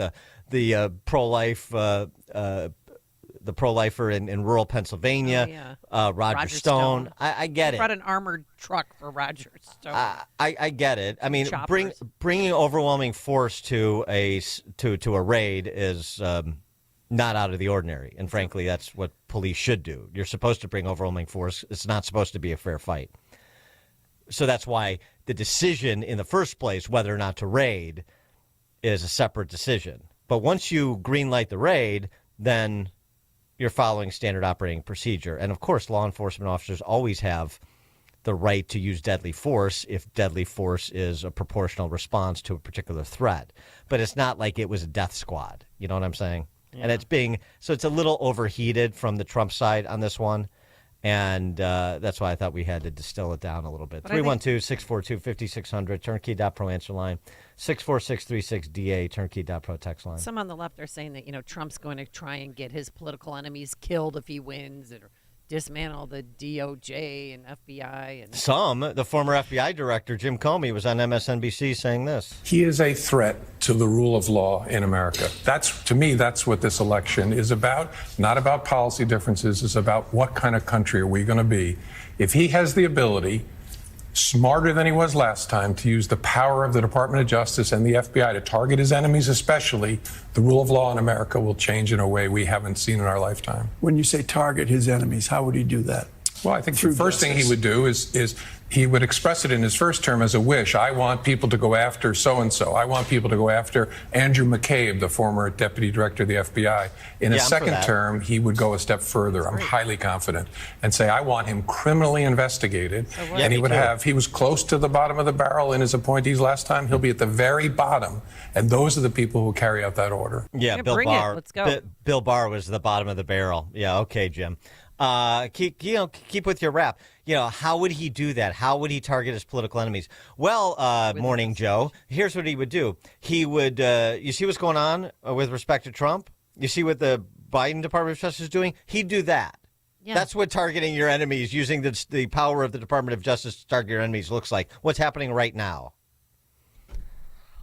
Sam in Oak Brook, you're on Chicago's Morning Answer. Yeah. Hey, good morning, Dan and Amy. How are we doing today? Good.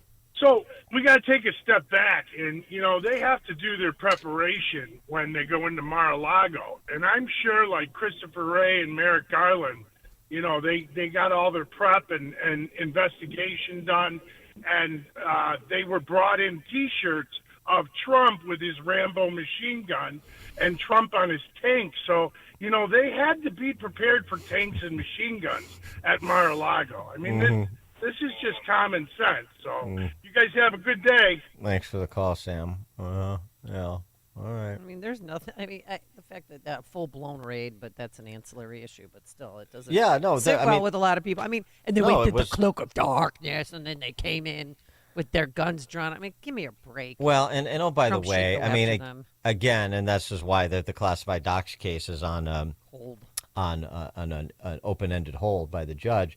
But we have a lot of evidence, more coming out in court filings. Julie Kelly is on this, that there is questions about chain of custody with respect to some of these classified documents that were obtained from Mar-a-Lago. There are also questions about whether or not the GSA actually packed classified documents in the boxes that were sent to Mar-a-Lago, the General Services Administration. So, I mean, the culpability here. And then I know people are going to say, well, but that's the classified docs is separate. It's this, and we've talked to lawyers about this, former prosecutors so far, Andy McCarthy. No, but this is the trial that presents the most potential legal exposure for Trump if there was obstruction of justice. If he did instruct anybody to destroy video evidence of moving boxes or this sort of thing. Let's just say for a second that occurred. And I'm not defending it, but I'm saying, understand, all of that's a process crime that's the result of an illegitimate raid and prosecution. Right? There was no predicate for it, no legitimate predicate.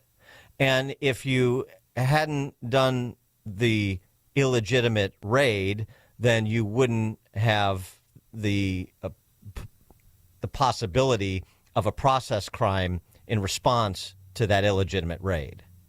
So, again, this is not a defense of obstruction of justice. If you're raided by the FBI, you should comply, and then you hash it out in court. Just like we talk about somebody pulled over by cops, you got an issue with how you were treated, then you hash it out in court. Yeah. But just understand the way that this FBI operates, the way this Department of Justice operates, as you're listening to moralizing from Jim Comey, of all people. Ken in Grays Lake here in Chicago's Morning Answer. Good morning. I mean, there are myriad shenanigans swirling around this, but the thing that strikes me the most is they're taking the unprecedented action of raiding the home of a former president that has armed Secret Service on site, and the guy filling out the paperwork does a cut and paste job on the forms. I would think a little more care might have wanted to go into that. Yeah, thanks for the call, Ken. Right, and the reference in there will interface with Secret Service, per our liaisons and relationship. Yeah, well, okay, well, so why don't you call Secret Service? Say we're coming over. Why the big show and the flashing lights and the whole thing? Because it was a PR stunt. Yeah. It was DOJ's version of the perp walk. I'm sorry. It was the day after something happened to Hunter Biden, because everything's timing to distract. Don't focus on this. Oh, look, Trump bad man, orange man bad. Matt, South Bend. Good morning, Dan and Amy. Thank you for taking my call. I don't think Comey has any right to kind of put his voice out there. He did nothing about Hillary Clinton scrubbing her hard drive, nothing like that. He influenced the election, I think, more by outing her, but he's just crickets, and he's just like a frog sounding off in the pond right now in the swamp. So he has no respect. Thanks for the call, Matt. And by the way, Andy McCabe, Jim Comey, they are legitimate targets of a criminal investigation, as far as I'm concerned. Darn right are. And I don't know. You'd have to look at particular statutes that would cover their skullduggerous conduct that was, oh, by the way, memorialized in a DOJ Inspector General report. There's a good place to start. But if I was the President of the United States and I got my Attorney General in, I'd say openly and publicly, you know what? The Attorney General should look into this. The Attorney General should take that Inspector General's report on how the FBI conducted itself under Comey and under McCabe. First of all, one or both of them lied under oath, because they told conflicting stories on a number of fronts. I don't want to go back and get into the weeds on this, but before Congress. So that's just for starters. And then there's other, professional failings that were documented in that Horowitz Inspector General's report. Start there and bump it up against federal law. And if those guys violated federal law, they should be investigated criminally and prosecuted criminally. And if they didn't, or if there's not evidence of it, then they shouldn't. Got a text message, Dan and Amy. What about those staged photos of the classified documents? They're still classified, but they took pictures and blasted that out on social media. Yeah, I mean, that's a political hit job. That's right.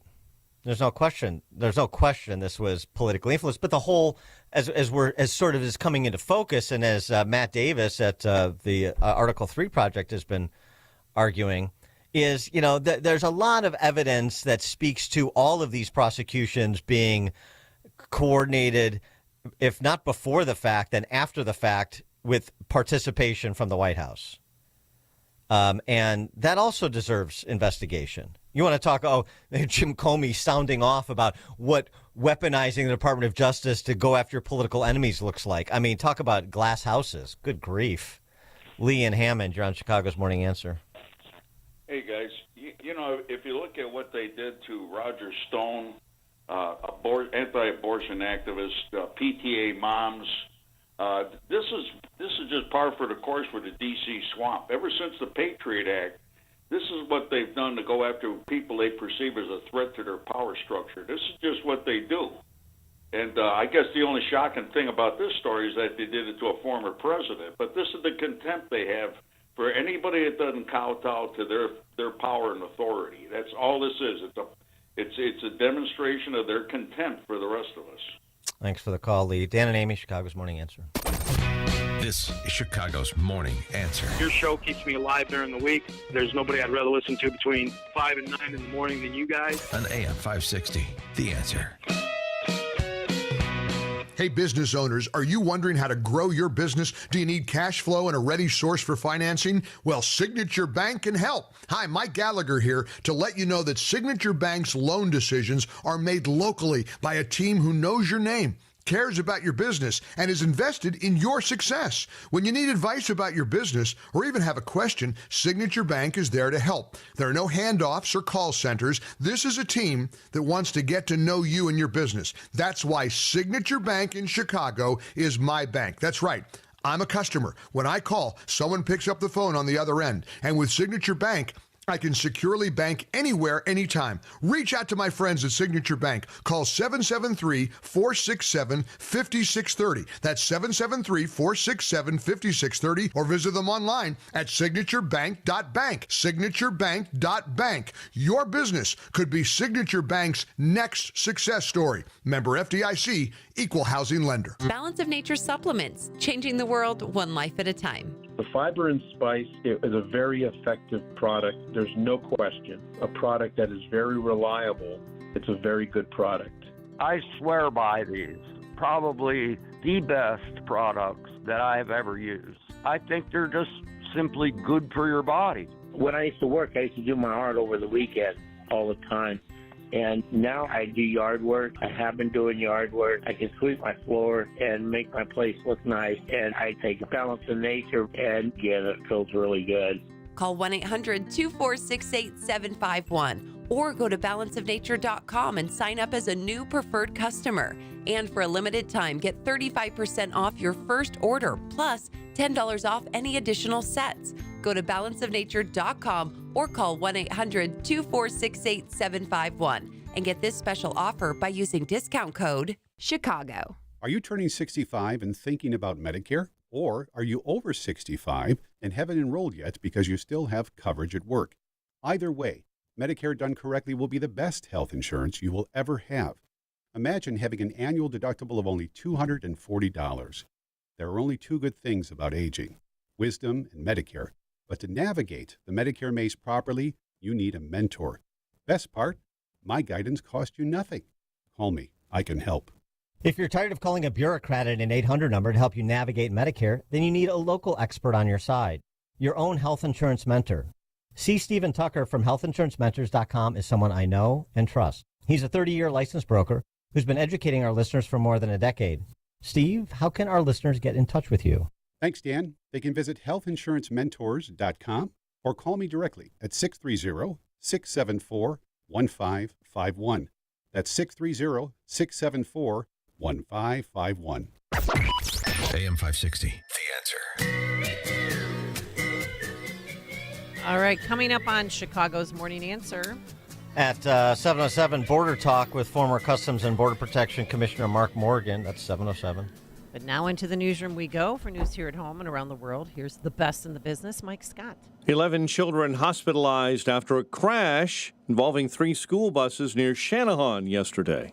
4 wounded in a West Side shooting. A man is shot on a CTA train on Chicago's South Side. Cubs walk off against the Braves. White Sox 2-hit Toronto. WIND Chicago News Time, 7 o'clock. Deadly tornadoes in Iowa. I'm Chris Foster, Fox News. Several people are reported to have been killed in the town of Greenfield. State police say it's unknown yet how many. There are houses torn apart, cars flipped and crumpled under debris. The local hospitals among the buildings damaged. A monster tornado ripped through the town, destroying most of it, injuring at least 12 people and killing several. We thought we lost our house, but we were lucky. But like everyone else is not so much. Like my brother Cody, his house just got wiped. After devastating the small town of Greenfield, southeast of Des Moines, the storms moved eastward, pummeling parts of Illinois and Wisconsin and knocking out power to more than 130,000 customers in the two states. Carmen Roberts, Fox News. Israel's government is condemning a decision by Ireland, Norway, and Spain to recognize an independent Palestinian state. It's now recognized by about 140 countries, more than two-thirds of the United Nations. Iran's supreme leader has presided over a funeral service for the country's president. Draped in the Iranian flag and topped with a black turban, this was a state funeral for a fallen president. Ayatollah Ali Khamenei led the tributes to President Ebrahim Raisi, a man many expected would one day be supreme leader himself. Attending the funeral, the leader of Hamas, Ismail Haniyeh, along with senior politicians from Pakistan, Iraq, and the Afghan Taliban. The bodies of President Raisi and the others who died in Sunday's helicopter crash were then driven in procession through the crowded streets of Tehran. Jonathan Savage, Fox News. Republicans add to their slim House majority. California Assemblyman Kevin Fong wins a special election to finish former House Speaker Kevin McCarthy's term. He resigned from Congress last year after being voted out as Speaker. Fong was supported in the race by former President Trump. America's listening to Fox News.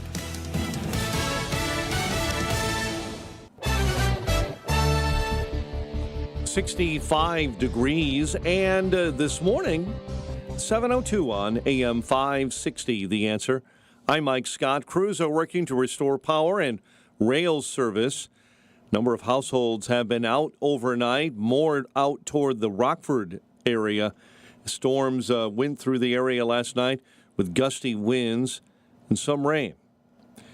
Nearly a dozen children are recovering following a crash involving 3 school buses along I-55 close to Channahon.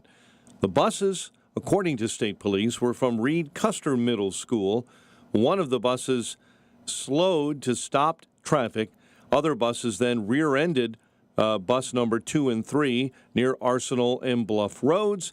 The driver of the bus that initially caused the crash was cited for failure to reduce speed. Chicago Alderman is expected to introduce a measure today that will call for embattled CTA President Dorval Carter to resign. What you're going to see is that riders in all these other parts of the city are going to step up their game even more and put pressure on all the aldermen to say, look, whether you ride the train or not, whether you take the bus or not, taxpayers are paying for this. Meantime, Chicago City Council members are working to keep the power on for the ShotSpotters system, a system that Mayor Johnson promised to shut down during his campaign. 12 aldermen, men and women, have signed on so far. 14 more are needed to keep that system that backers say the mayor has no authority to shut down.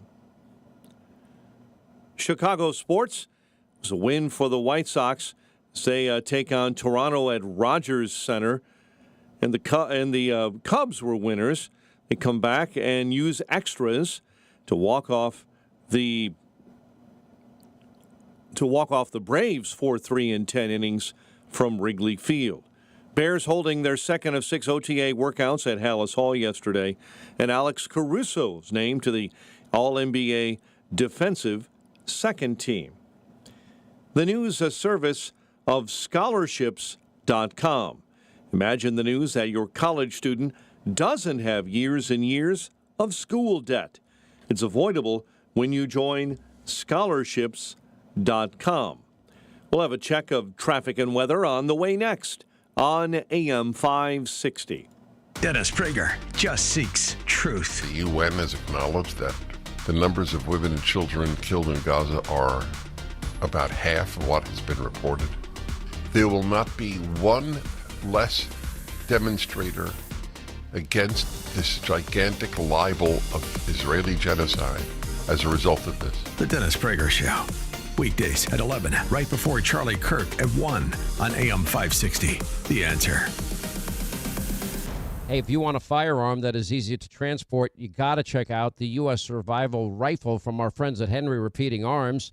Now, it is a portable rifle that you can put together, take apart in just minutes. And then when you're not using it, you can store the parts in the little case that it comes in. It's so small you can store it pretty much anywhere, and it's light enough to carry everywhere. Now it comes in black and 2 different camo patterns, and you can pick one up for $300 to $400 depending on the finish. Check out their videos. Go to their website. It's one word, henryusa.com/survival. And while you're there, make sure you order their free catalog. Now, Henry makes more than 200 rifles and shotguns and revolvers, all made in America, all backed by a lifetime satisfaction guarantee and the best customer service in the business. Go to their website, henryusa.com. Get their free catalog. They'll send you free decals and a list of dealers where you are. That's henryusa.com. Free catalog decals for the Henry U.S. Survival Rifle. Balance of Nature supplements, changing the world one life at a time. The Fiber and Spice is a very effective product. There's no question. A product that is very reliable. It's a very good product. I swear by these. Probably the best products that I've ever used. I think they're just simply good for your body. When I used to work, I used to do my art over the weekend all the time. And now I do yard work. I have been doing yard work. I can sweep my floor and make my place look nice. And I take Balance of Nature, and yeah, that feels really good. Call 1-800-246-8751 or go to balanceofnature.com and sign up as a new preferred customer. And for a limited time, get 35% off your first order, plus $10 off any additional sets. Go to balanceofnature.com or call 1-800-246-8751 and get this special offer by using discount code CHICAGO. 7:07. Let's get an update on the roads. Team Hochberg Traffic Center Time, a service of Health Insurance Mentors. 65 or older, thinking about Medicare? Call Stephen Tucker today for free Medicare advice. 630-674-1551 or healthinsurancementors.com. West Chicago, an accident. Roosevelt and Joliet Roads. Willowbrook, Route 83 and 72nd. Report of an accident. Police activity, a barricaded subject, is also causing problems along Route 83 near St. Charles Road this morning. Bishop Ford has an accident inbound between 130th and 103rd, jamming into the Ryan Merge, 31 minutes from 95th into the Burns Circle interchange. Chicago's Morning Answer with Dan and Amy continues next. Now your official Chicagoland weather forecast with Steve Williams. It'll be breezy, cooler today. Times of clouds and sun are high 75. Partly cloudy tonight, low 57. Sunny, warmer day tomorrow, the high near 82. A shower and a heavy thunderstorm on Friday, the high Friday afternoon, 81. I'm Steve Williams on AM 560. The Answer. 64 at O'Hare, 65 at Midway. Your next news update is at 7:30. Breaking news as it happens. And Chicago's Morning Answer continues next on AM 560, The Answer. Now, from the Signature Bank Studios. This is Chicago's Morning Answer with Dan Proft and Amy Jacobson on AM 560, The Answer.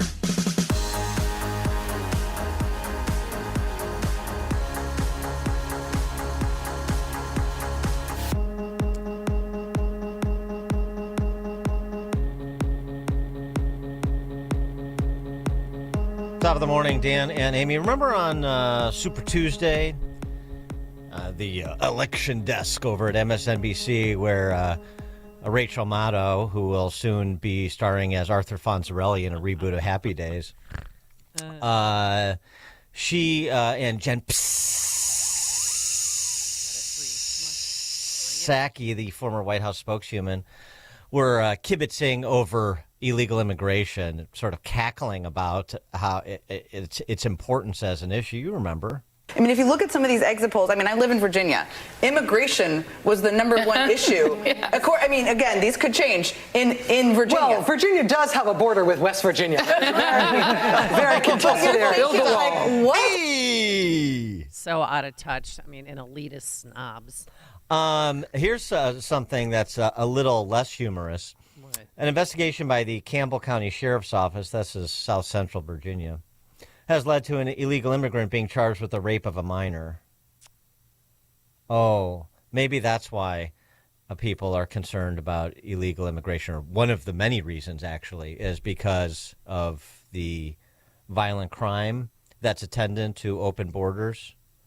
Again, for the sake of repetition, small percentage of people who come in this country illegally commit violent crimes.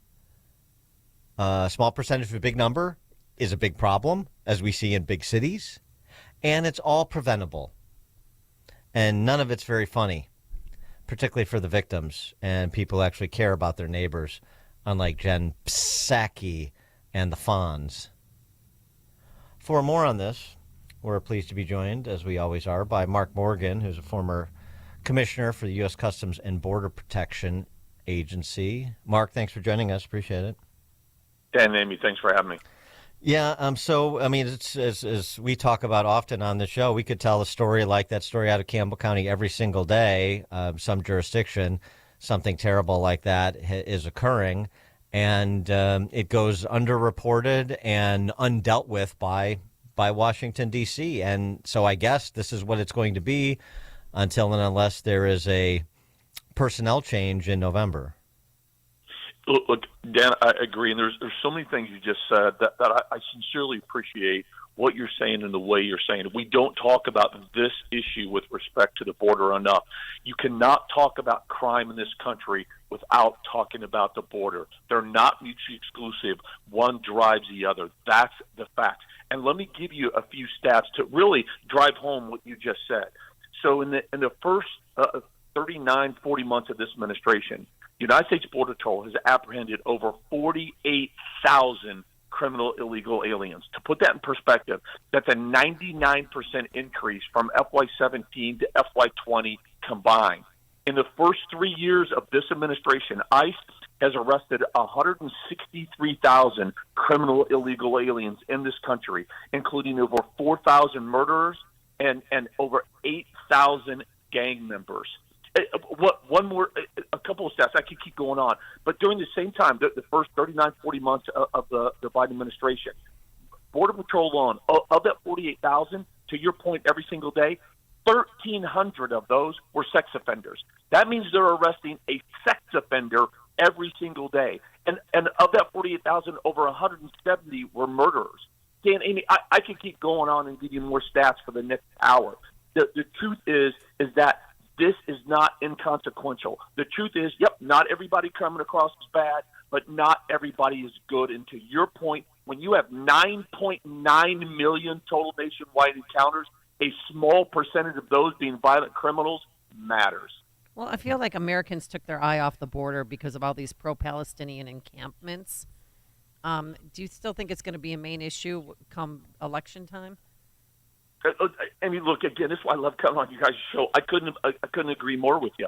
Look, I do medias quite often, and I've seen it precipitously drop off about talking to the border because of that fact. And look, we understand that's important. They're also talking about the president's, a trial that's ongoing, and I understand that's all important. We've got to talk about this, but right now, in my opinion, there's nothing that's more important that's jeopardizing our nation's safety and national security every single day than the wide open southwest border. Again, everybody listening, the reason why we focus on the volume, the invasion level volume of illegal immigration is because illegal immigration is not a victimless crime. It pulls resources off the front line away from the law enforcement and national security mission so that the cartels can exploit it to push drugs, criminals, and national security threats across our border into our country every single day. We've got to keep our eye on the ball. Yeah, but we need people to enter the country illegally so that Mayor Adams has lifeguards for the summer in New York City,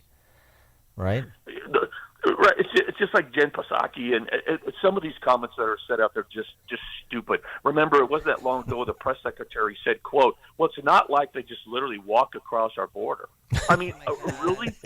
Right? Remember that? I mean, if only we had video footage of them walking right across the border. Exactly, right? I mean, it's buffoonery, but yet it's not, because we know it's intentional. And again, they're doing this on the purpose. They're wanting to take the Americans, we discussed, eye off the ball because they know it's a real issue. They know that it's a losing issue for them. They know the polls right now. And Amy, to your point, I hope they stay at the top, that border security, illegal immigration is really become an awakening for our country. And let's just pray that it stays that way.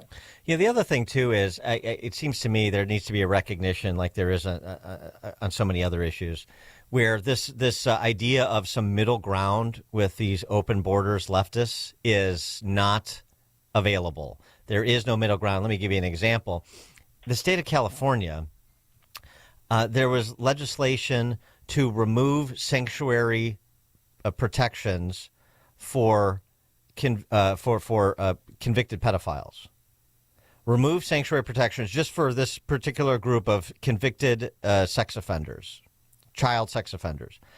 And it went nowhere. So, I mean, they can't even bring themselves to make modifications on the edges.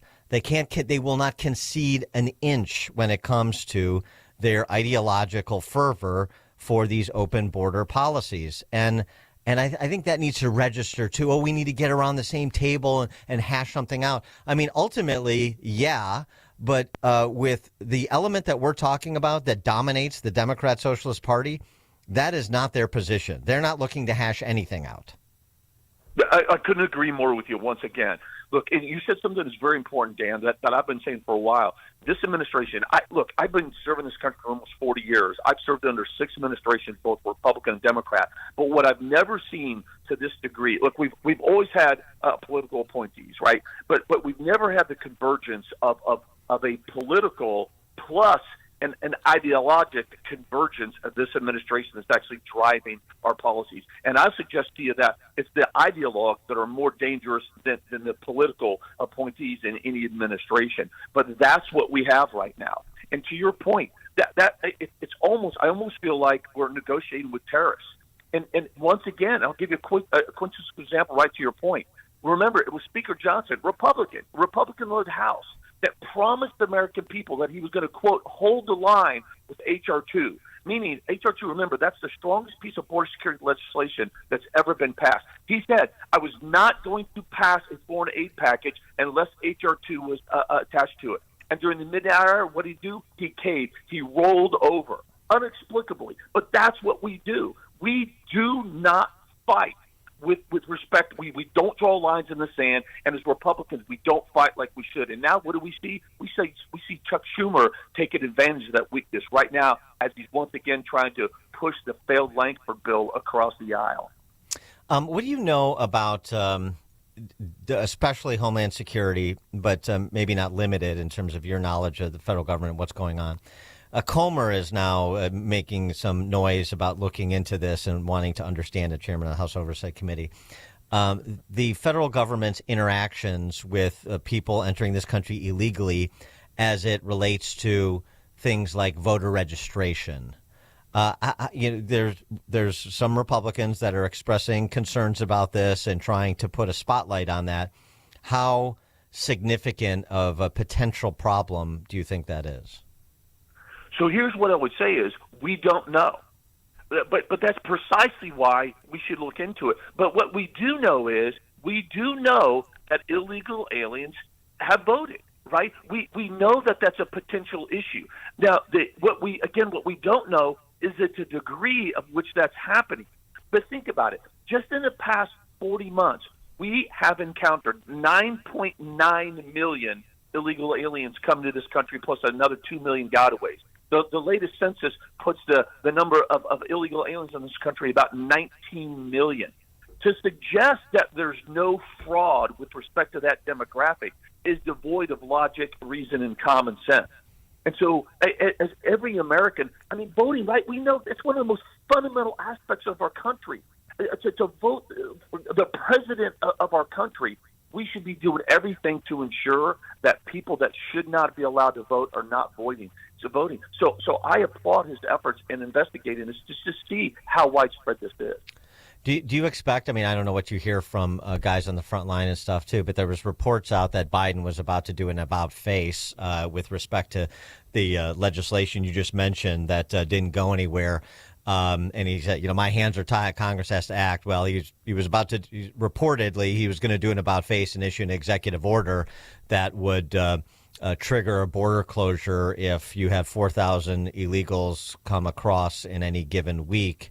Do you have any insight into whether or not that is something that is realistic, in terms of its implementation?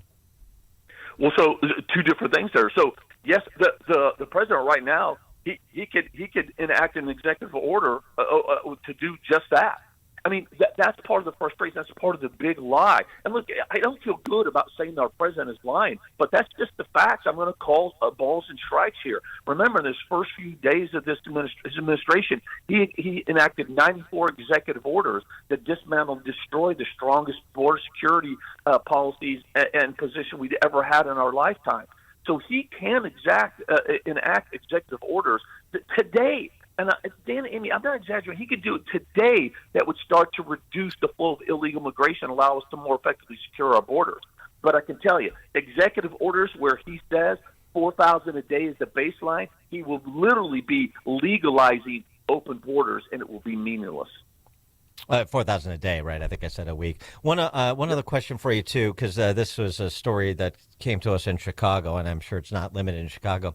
But these scams to get U visas, where you have illegal immigrants paying to stage armed robberies, where they're the victim in quotation marks, and this is a way to get a U designation so they can legally stay in the country. And I don't know what other options that opens up for them, but how prevalent are scams like those? We just had a handful of people, I should say, arrested in Chicago in connection with these scams. Extremely prevalent, and you're right. It's not just Chicago; it's happening all across this country. And what this illustrates is that the migrants and cartels, they actually know our immigration laws, and they know the loopholes that exist within them better than 90% of Americans. Trust me, this is what criminal organizations do. The cartels, for example, I tongue-in-cheek, but I'm serious. Like, they could literally teach a class, a business class at Harvard or Yale about business resiliency and flexibility. This is what they do. Every single day, scams like this are happening throughout the country. Mark Morgan is the former U.S. Customs and Border Protection Commissioner. Mark, thank you as always for your time. Appreciate it. You bet, Dan, Amy. Thank you. Thank you. And he joined us on our turnkey.pro answer line. Before you see it on TV, share it on Facebook, or read about it in the paper, hear it here first. This is Chicago's Morning Answer on AM 560. The Answer. Hi, I'm Charlie Moon. I've been in the trading game for almost 20 years, and I just discovered the most powerful trading tool I've ever seen. So if you're trading stocks or options, then listen up. This new AI-powered trade finder can find you stocks to consider trading, which have had gains as high as 1,729% and have had nearly perfect win rates. It analyzes the entire stock market in seconds and pumps out a list of trades for you to consider every single morning. And the trades it finds can be potentially profitable regardless of which direction the market is moving. So if you want in on this action, listen closely. For a short amount of time, I'm opening up free access to some of these picks and giving you the chance to get top trade ideas from the AI Trade Finder every day for 100% free. Just text TRADE to 76626. Stop trying to find the right stocks to trade on your own. Just text TRADE to 76626 now and get access to the top trades our AI finds every single day. Text TRADE to 76626. Standard text and data rates may apply. Past performance is not indicative of future results. Parents, grandparents, you might want to be sitting down because this is amazing news. Imagine the student in your family not asking you for money to pay for college, or better yet, not getting into years and years of debt. How's this possible? Scholarships.com, a trusted and widely used scholarship platform that helps your student find scholarships and navigate the financial aid process. Get help to pay for college through a personalized list of scholarships that your student actually qualifies for. Better yet, every scholarship is vetted to ensure accuracy. And now the best part, drum roll please, it's absolutely free. Go to scholarships.com today. Both students and parents can join for free, and within minutes, receive your list of personalized scholarship matches. Check out the wealth of information and resources available at no cost, and read the fantastic reviews from other scholarship winners. Scholarships.com has helped over 23 million students and families find scholarships to help pay for college, and will help you too. Join scholarships.com today for free. That's scholarships.com. Fellas, if you're often feeling tired, noticing a lack of motivation and drive, or weight gain and loss of muscle mass, these could all be signs of low testosterone levels. Don't wait. Find out. At Low T Center, they make it easy to get your levels checked. It's just a simple blood test, and with their on-site lab, you get your results back in about 25 minutes. Low T Center is not a typical doctor's office. It's concierge medicine for men. Their physicians specialize in treating low testosterone with customized treatment for each patient. The experts at Low T Center have more than a decade of experience helping patients achieve life-changing results, and most health insurance is accepted for treatment. And they also have convenient treatment options, including physician-monitored self-inject treatments for established patients that ship directly to you at your home each month without the need to come in for weekly visits.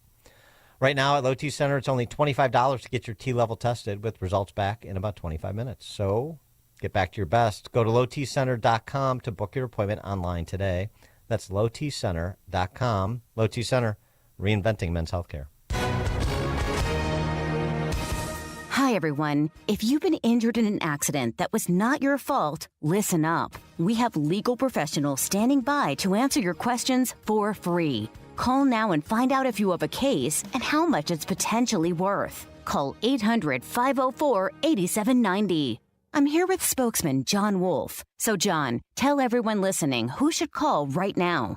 Well, Maria, first off, thank you for having me here. It's always nice to answer the listeners' questions.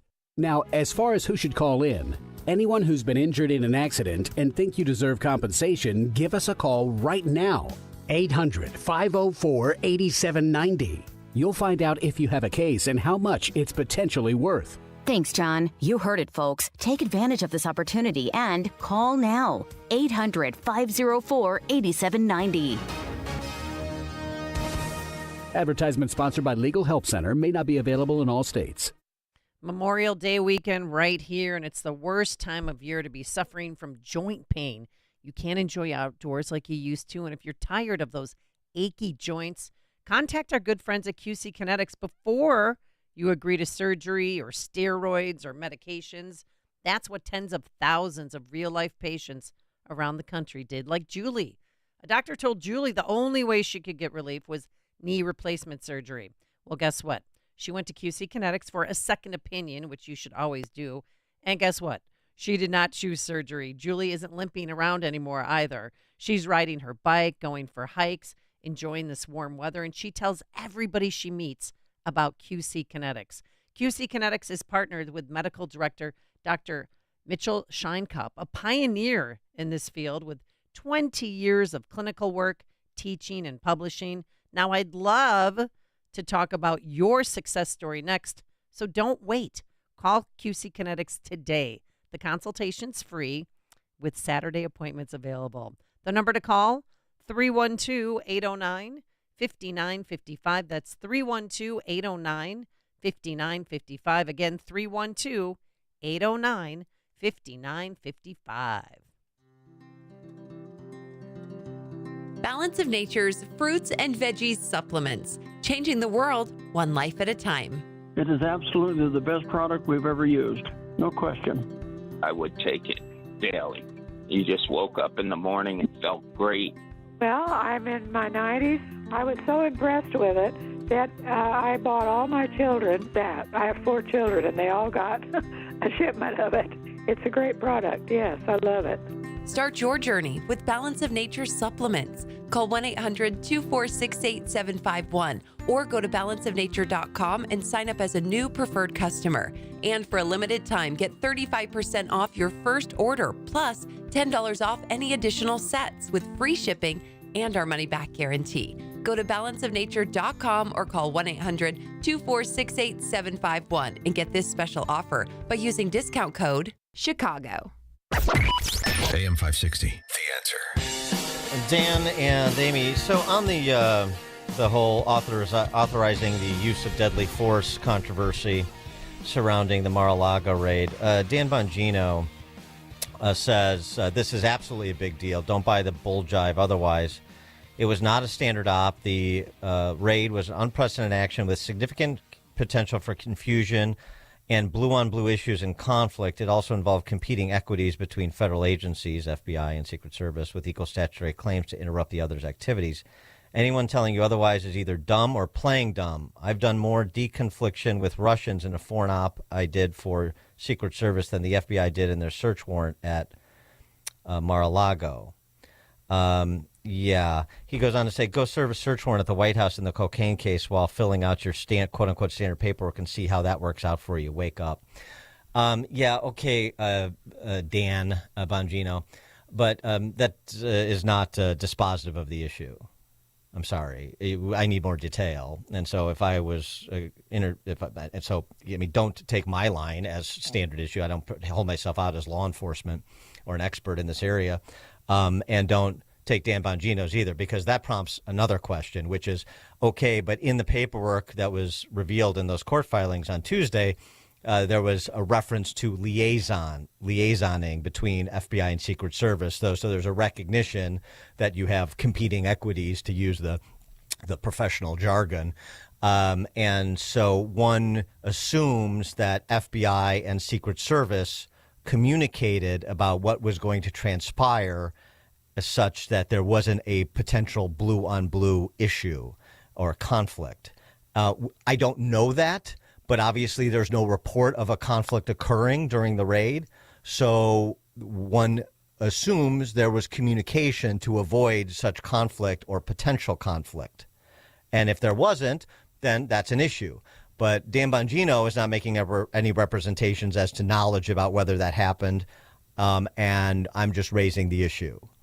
So, like I said, Bongino, to his typical sort of overheated fashion, it doesn't impress. It's fine to raise the issue, but then you have to think about what we do know, and you have to inquire about what we don't. Okay. Coming up on Chicago's Morning Answer. At 7:37, we'll talk latest Bidenflation numbers with Steve Moore and remembering Klaus Schwab, who is formally stepping down as the chief villain in charge of the World Economic Forum. I'm sure Steve will want to comment on the passing of the torch at the WEF. That's at 7:37. And not 1, not 2, not 3, not 4, but 9 corrections from Biden's NAACP speech in Detroit. But now let's head into the newsroom. Here is Mike Scott. Partly sunny and 62 degrees at 7:32. Authorities in Iowa still working to determine the number of deaths after a tornado ripped through the town of Greenfield. Iowa State Patrol says numerous fatalities have been confirmed in the town southwest of Des Moines. Thousands of Iranians are mourning the death of that nation's president. Ibrahim Raisi was killed in a helicopter crash on Sunday. SpaceX sending a batch of spy satellites into orbit. National Reconnaissance Office says the classified mission blasted off from Vandenberg Space Force Base in California on a Falcon 9 rocket. Maryland Governor Wes Moore says salvage crews have made enormous progress at the Francis Scott Key Bridge collapse site. Moore saying yesterday they expect another 20 vessels and barges to come into the Port of Baltimore's public terminal by mid next week. Crews are working to restore power to a number of households in and around Chicago. ComEd reporting those outages after storms and winds hit the region last night. 26 members of the Chicago City Council have signed a non-binding resolution expected to be introduced today that will call for embattled Chicago Transit Authority President Dorval Carter to resign. Illinois legislators are aiming to change the term offender to justice impacted individual. It's a move Republicans say disrespects victims of violent crime. House Bill 4409 came up yesterday. It adds the Illinois Department of Corrections representation to what's being called the new Adult Redeploy Illinois Oversight Board. The bill passed both the House and the Senate and is now being sent to the governor's desk for any further action. Nico Horner came through in extras as the Cubs beat Atlanta 4-1 in 10 innings at Wrigley Field. Other team news, manager Craig Counsell announced that starting pitcher Kyle Hendricks will be moved to the bullpen. White Sox were impressive in a 5-0 win over the Blue Jays in Toronto. Garrett Crochet the win. The bullpen did not surrender a hit or a walk over the final 3 frames. Stanley Cup playoffs. East Conference Final gets underway tonight. Rangers taking on Florida. The news, a service of scholarships.com. Imagine the news that your college student doesn't have years and years of school debt. It's avoidable when you join scholarships.com free. AM 560 news time is 7:35. We'll have a check of traffic and weather on the way next on AM 560. Make sure that you never miss a day of Dan Proft and Amy Jacobson when you subscribe to the Chicago's Morning Answer podcast, presented by Signature Bank. Listen to the entire show each day on demand with limited commercial breaks. You can subscribe today for free at 560theanswer.com and click on podcasts or search for Chicago's Morning Answer on Apple Podcasts, Spotify, Google Podcasts, or wherever you listen to podcasts. If you're an experienced homeowner who's outlived their assets or can no longer afford to pay your parents' housing and medical expenses, you need to call Team Hochberg about a reverse mortgage. Tammy, 73, retired, Social Security income $2,100 a month, living in a $300,000 River Grove home she owned free and clear. Tammy's real estate taxes doubled and had no way of paying off her credit card debt totaling over $90,000. Team Hochberg helped Tammy secure a reverse mortgage, pay her real estate taxes, and over 60% of her credit card debt, which saved her almost 24 G's a year. Let's review. Team Hochberg helped Tammy secure a reverse mortgage to pay her real estate taxes, most of her debt, and increased her cash flow almost $2,000 a month. If you're interested in learning more about reverse mortgages, call Team Hochberg now at 855-563-2843 or visit our website 56david.com. 855-563-2843 or 56david.com. Lower.com, equal housing lender, NMLS 1124061. It's your life, your legacy. Shouldn't it be your choice? For nearly 2 centuries, Catholic Cemetery Chicago has been a haven for families, offering sacred spaces to honor these legacies. Take an active role by pre-planning your final arrangements. Alleviate your loved ones a future financial burden. Lock in today's prices and take advantage of no interest payments and no hidden fees. Visit CatholicCemeteriesChicago.org or call 708-236-5490 to schedule a free consultation today. Join me, Dennis Prager, on an unforgettable Bible cruise to the Caribbean, November 29th to December 8th. 2024. Imagine 9 days of basking in the sun, surrounded by the stunning beauty of a tropical paradise. Amid profound conversations, I'll share about the Bible and my insights into current events in a way that I believe you will really enjoy. Secure your spot on this once-in-a-lifetime adventure by calling 855-565-5519 or booking online at PragerBibleCruise.com. Don't let a cold, sinus infection, or allergies ruin your day. Breathe easier, sleep better, and feel healthier with Navage. Visit Navage.com, Walmart, Walgreens, CVS, or a store near you. 7:38. Let's check the roads. We do that in our Team Hochberg Traffic Center. 90 minutes on the inbound Kennedy right now. O'Hare into the Burns Circle interchange.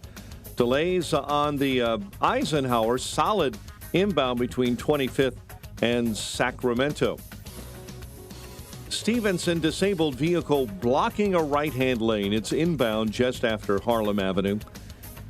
Dan Ryan slows up between the Bishop Ford I-57 split and the Skyway.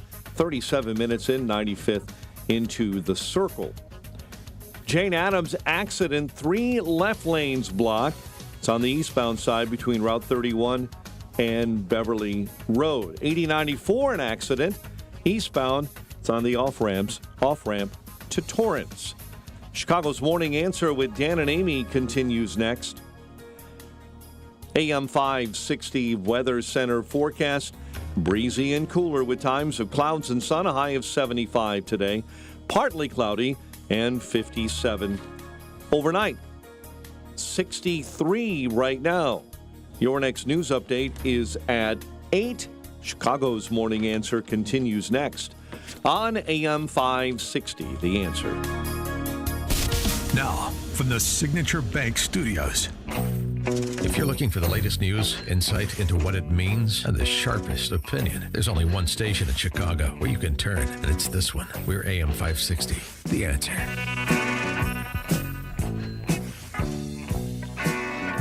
Top of the morning, Dan and Amy.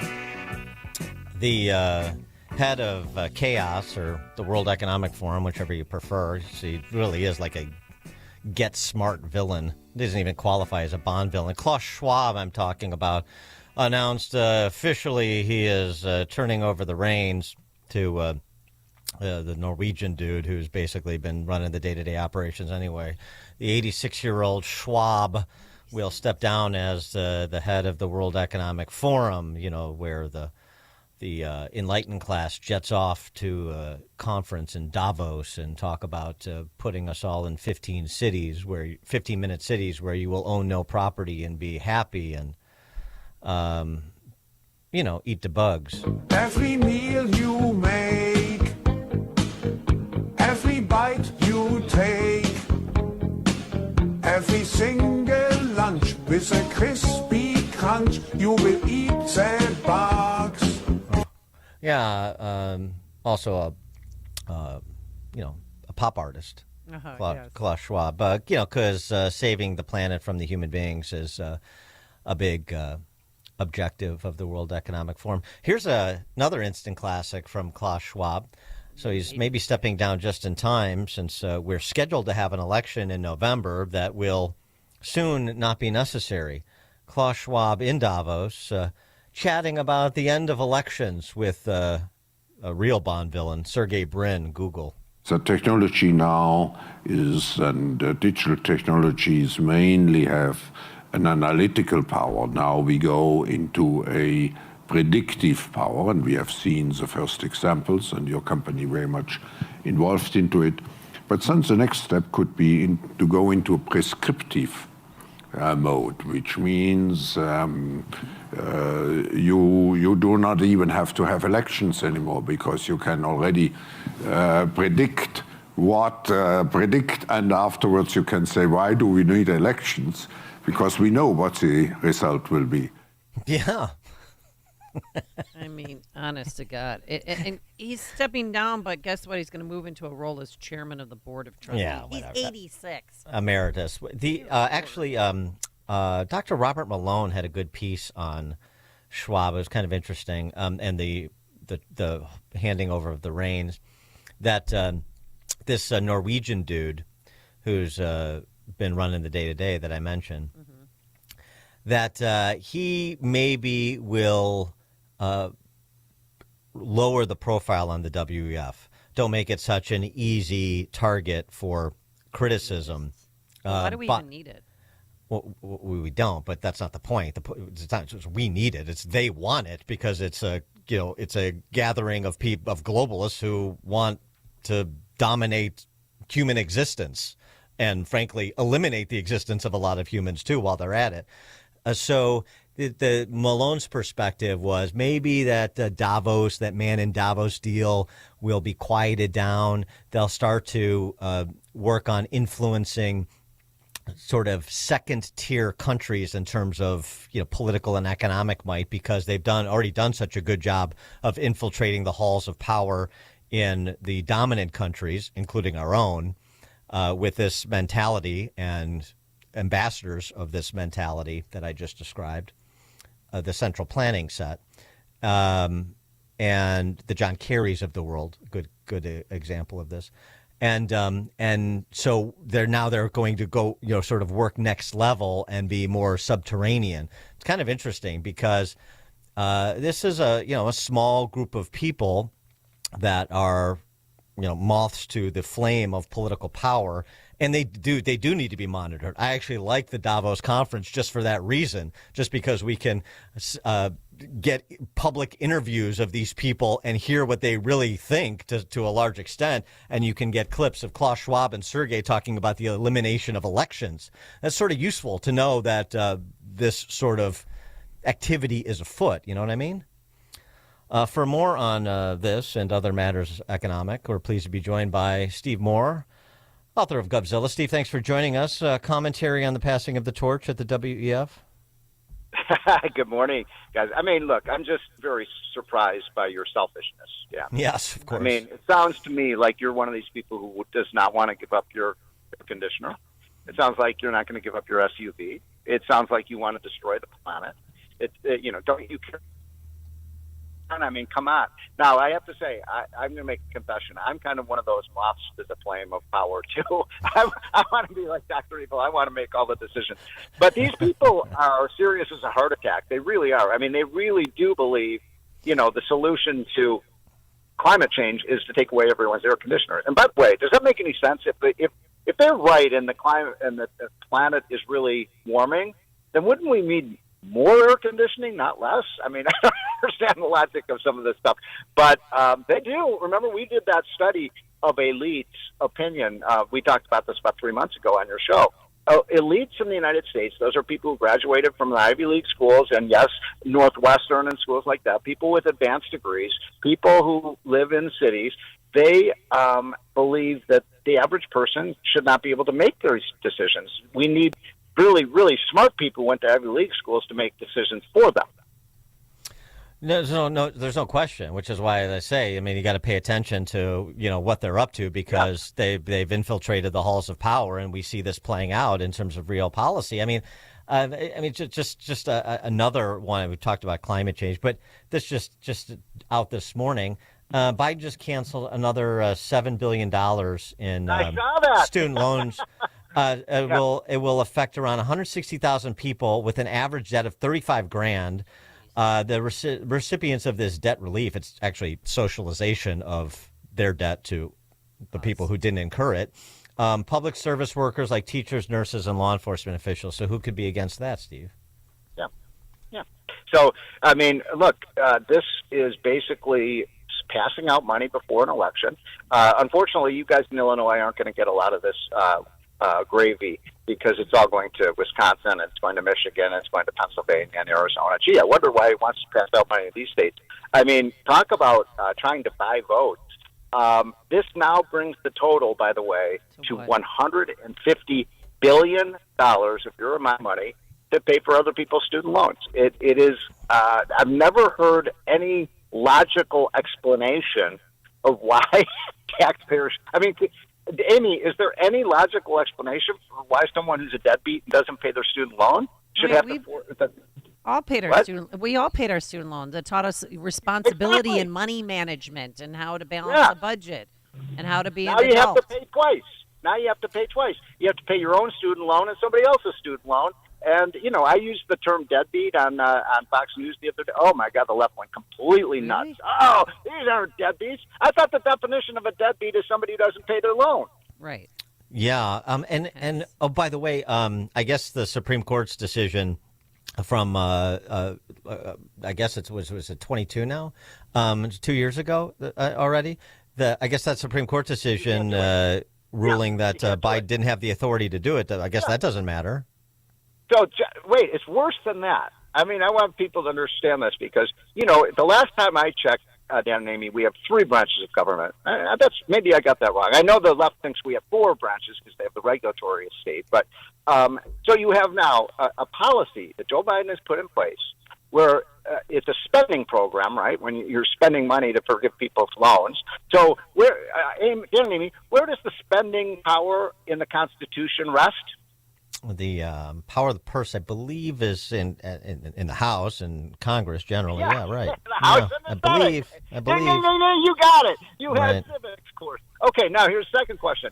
Does the president have the authority to overrule the Supreme Court? I mean, apparently yes. Apparently, yeah. It's a silent clause in the Constitution. Can you imagine if Donald Trump did that? They would have people with pitchforks in the streets. He's a dictator. Who's the dictator here, folks? I mean, so $150 billion, but that's nothing. I mean, we're running $1.5 trillion deficit. So what's another $150 billion? And by the way, for those not enjoying the debt relief, they're going to probably not enjoy the seeing the fact that this is being piled onto them, in addition to trying to get by. Interesting charts that were released this week. Federal Reserve Bank of St. Louis comparing the increase in household net worth under Trump to under Biden. Under Trump, adjusted for inflation, household net worth increased just under 30%. Under Biden, it's basically flat. It was largely underwater, and it's basically flat. Boy, but that really brings it into focus, and this is what people are feeling when they're going to the grocery store and the pump in particular. So you're making a really important point. By the way, we had that story in our hotline yesterday. I hope all your listeners are getting our Committee to Unleash Prosperity hotline. You can get that for free, everyone. I'm not selling anything. There's no Biden inflation here. Just go to committee.unleashprosperity.com and sign up. But this is a really important point because Biden's running around, look at Dow 40,000. Whoa, this is awesome. A runaway stock market. Now, look, I love Dow 40,000. I love a booming stock market. But if you look at the returns on stocks over the last 3.5 years that Biden's been to office, they're up about 20%. Well, guess what? Guess how high inflation is over that period? Just about 20%. So adjusted for inflation, there have been almost no gains at all in the stock market. Mm-hmm. Right. Well, and this is, in part where what explains Biden's approval numbers in terms of being under 40%. I mean, this is these pocketbook issues amid everything else, the chaos of the Trump trials and open borders and stuff. Right. But at the end of the day, the people living their everyday lives and not being able to afford their everyday lives the way they did a few years ago is the watershed. Well, look. Amy is the soccer mom here, and so you're the one who buys the groceries. Oh yeah. So here's the thing: if your pay goes up by 20%, but your costs go up by 20%, are you better off? Well, how about if your pay doesn't go up by 20%, but the costs go up by 20%? Exactly.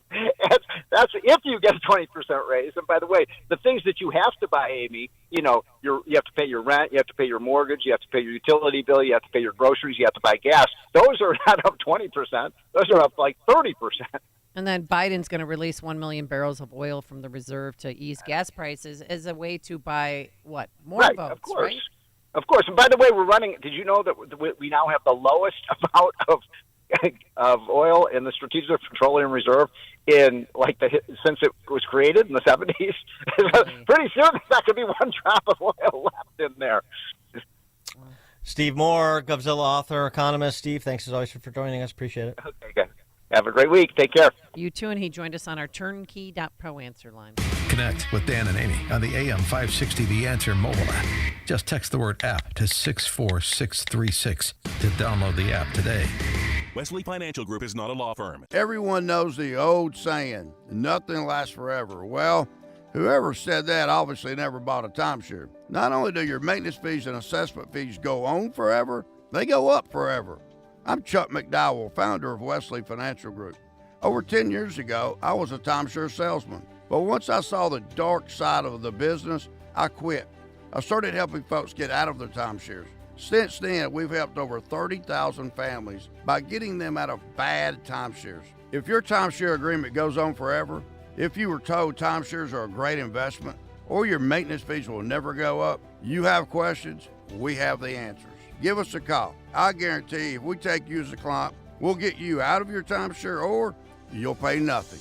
Call Wesley now for your free information kit. 800-839-8484. That's 800-839-8484. 800-839-8484. All right, it's one of the best days of the year, and it is quickly approaching. Of course, I'm talking about our annual golf outing. It's going to be June 19th at the McRae Golf Club in Barrington. We played there last year as well. And a portion of the proceeds will go to Tunnel to Towers.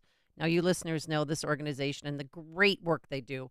And by participating in our golf outing, you'll be helping them to care for the families of fallen first responders and homeless veterans.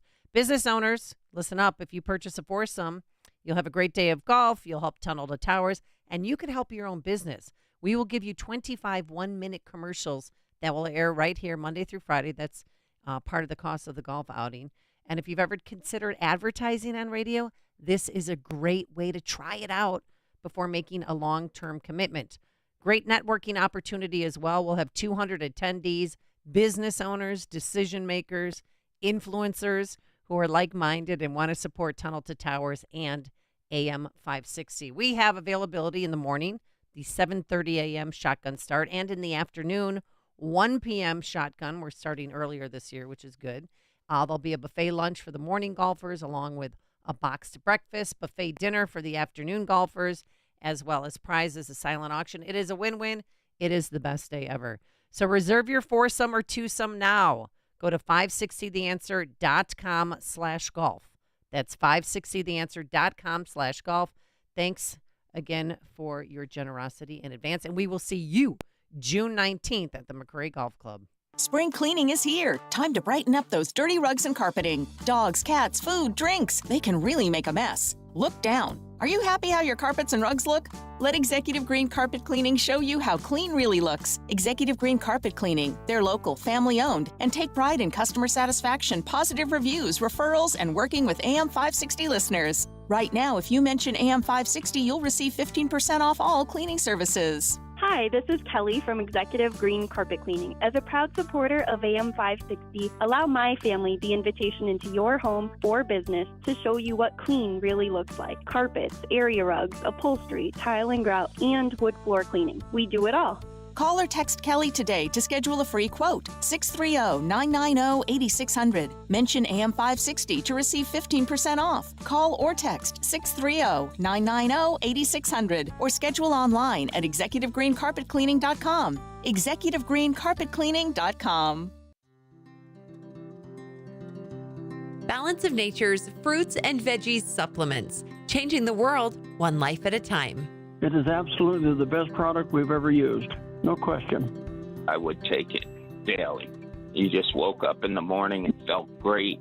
Well, I'm in my 90s. I was so impressed with it that I bought all my children that. I have 4 children, and they all got a shipment of it. It's a great product. Yes, I love it. Start your journey with Balance of Nature supplements. Call 1-800-246-8751 or go to balanceofnature.com and sign up as a new preferred customer. And for a limited time, get 35% off your first order, plus $10 off any additional sets with free shipping and our money-back guarantee. Go to balanceofnature.com or call 1-800-246-8751 and get this special offer by using discount code CHICAGO. Are you turning 65 and thinking about Medicare? Or are you over 65 and haven't enrolled yet because you still have coverage at work? Either way, Medicare done correctly will be the best health insurance you will ever have. Imagine having an annual deductible of only $240. There are only 2 good things about aging: wisdom and Medicare. But to navigate the Medicare maze properly, you need a mentor. Best part, my guidance costs you nothing. Call me. I can help. If you're tired of calling a bureaucrat at an 800 number to help you navigate Medicare, then you need a local expert on your side, your own health insurance mentor. C. Stephen Tucker from healthinsurancementors.com is someone I know and trust. He's a 30-year licensed broker who's been educating our listeners for more than a decade. Steve, how can our listeners get in touch with you? Thanks, Dan. They can visit healthinsurancementors.com or call me directly at 630-674-1551. That's 630-674-1551. Guys, let's talk game. Practice has recently wrapped up with the annual spring game, and the team has some promising new recruits to watch this fall. But how's your game? Testosterone therapy can help you get back to your best, and there's no better time to get started than this spring. I recommend Low T Centers, where I get my levels checked. At Low T Center, they make it quick and easy. You walk in, take a simple blood test, and get your results back in about 25 minutes. If you often feel tired, have noticed weight gain and loss of muscle mass, you may have low T levels. So go to lowtcenter.com to book your appointment online. That's lowtcenter.com. Low T Center, reinventing men's healthcare. AM 560, The Answer. All right, coming up on Chicago's Morning Answer. You mentioned Tunnel to Towers Foundation, the beneficiary of our golf outing this year, June 19th. We'll talk to a representative of that great organization at 8:08. But now let's head into the newsroom. Here is Mike Scott. 11 children hospitalized from a crash involving 3 school buses in Channahon yesterday. A man shot on a CTA train on the south side. Aldermen introducing a measure calling for the CTA president to resign. WIND, Chicago News Time, 8. A two-state solution. I'm Chris Foster, Fox News. The governments of Ireland, Norway, and Spain are coordinating to recognize an independent Palestinian state. It's something officially supported by the United States down the road if it's coordinated with Israel, which has to deal with security and other concerns with the next-door neighbor. The Israeli government's responding to today's announcement by recalling its ambassadors to Ireland, Norway, and Spain. The Norwegian Prime Minister made the announcement, adding there can't be peace in the Middle East without recognition. Israel's foreign minister saying the message those countries are sending is that terrorism pays. Many European nations have raised objections to how Israel's carried out its war on Hamas, citing the toll on civilians. Fox's Jonathan Savage. There's major damage and an unknown number of deaths in Greenfield, Iowa, hit hard when a series of tornadoes moved through several states. 18 tornadoes reported at this point, but Greenfield taking a direct hit. Dozens of homes, businesses, cars flattened in the force of those winds. We know at least a dozen people injured. Several people may have lost their lives, according to Iowa State Patrol. Fox Weather's Nicole Valdez. There are primary results in President Biden and former President Trump each winning races in Kentucky and Oregon, adding to their delegate total. Georgia and Idaho also holding contests. In Georgia, Fani Willis won the Democratic primary for Fulton County DA, handily defeating Christian Wise Smith. Willis indicted Trump and several other co-defendants on charges relating to the 2020 presidential election results. Vince Fong won a special election in California. The Republican will fill out the remainder of the term served by former House Speaker Kevin McCarthy. Chris DeMeo, Fox News. The Florida federal judge in former President Trump's classified documents case hears more arguments today about dismissing the case. Judge Eileen Cannon this month postponed the trial indefinitely. America's listening to Fox News.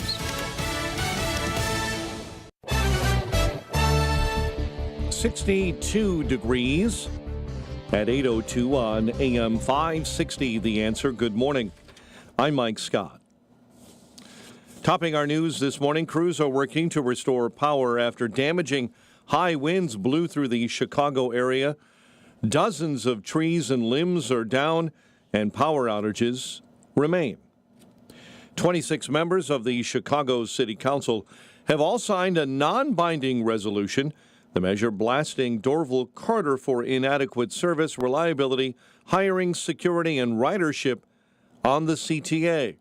The governor has also hinted that Dorval Carter is not the person needed to deal with a multi-hundred-million-dollar budget shortfall. Also at today's City Council meeting, members are working to keep the power on for the Shot Spotters system.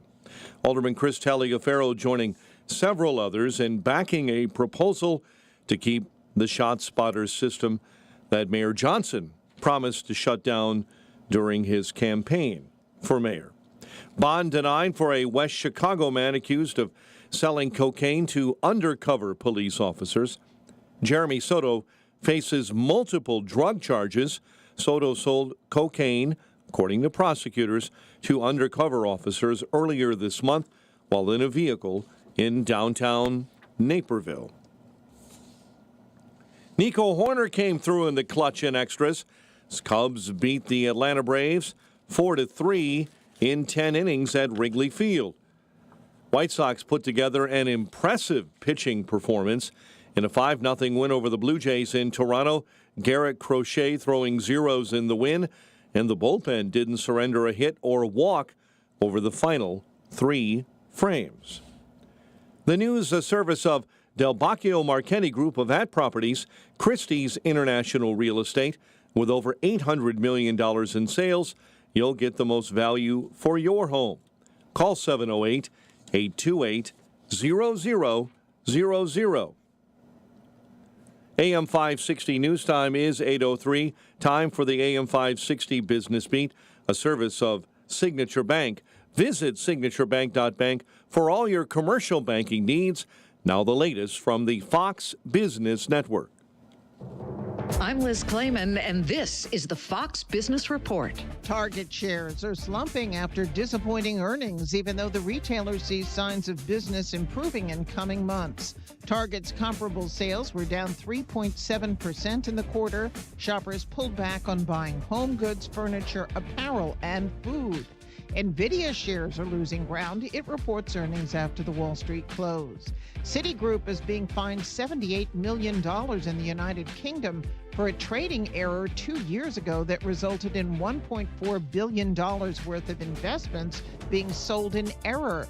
The bank says the error was identified and corrected within minutes. The Mortgage Bankers Association's average for a 30-year fixed rate has slipped to the lowest level in 7 weeks to 7.01%. That's your Fox Business Report. I'm Ginny Cosola, invested in you. A check of traffic and weather is coming up next on AM 560. November 2nd, 2020, marked the 100th anniversary of the first commercial radio broadcast. We're still here, and we're bigger and better than ever. You can still listen to us over this great radio station, but now there are no limitations. Your smartphone is now your smart radio. Listen to us online on the app, TuneIn.com, iHeartRadio, and Odyssey.com. Your smart speaker can find us too. With radio, there is no separation anxiety. We're always on. AM 560, The Answer. Hi, I'm Henry Winkler. My eyes are very important to me. My eyes connect me with everything I love.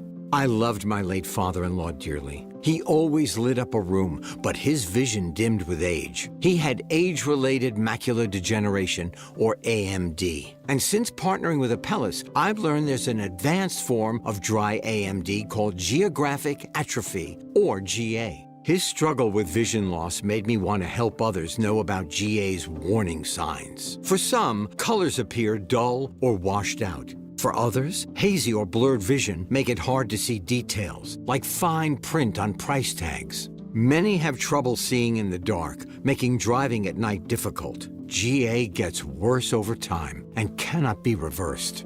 If you think you have GA, don't wait. Treatments are available. Ask a retina specialist about FDA-approved treatments for GA and go to GAWon'tWait.com. Hey, if you want a firearm that is easy to transport, you got to check out the U.S. Survival Rifle from our friends at Henry Repeating Arms.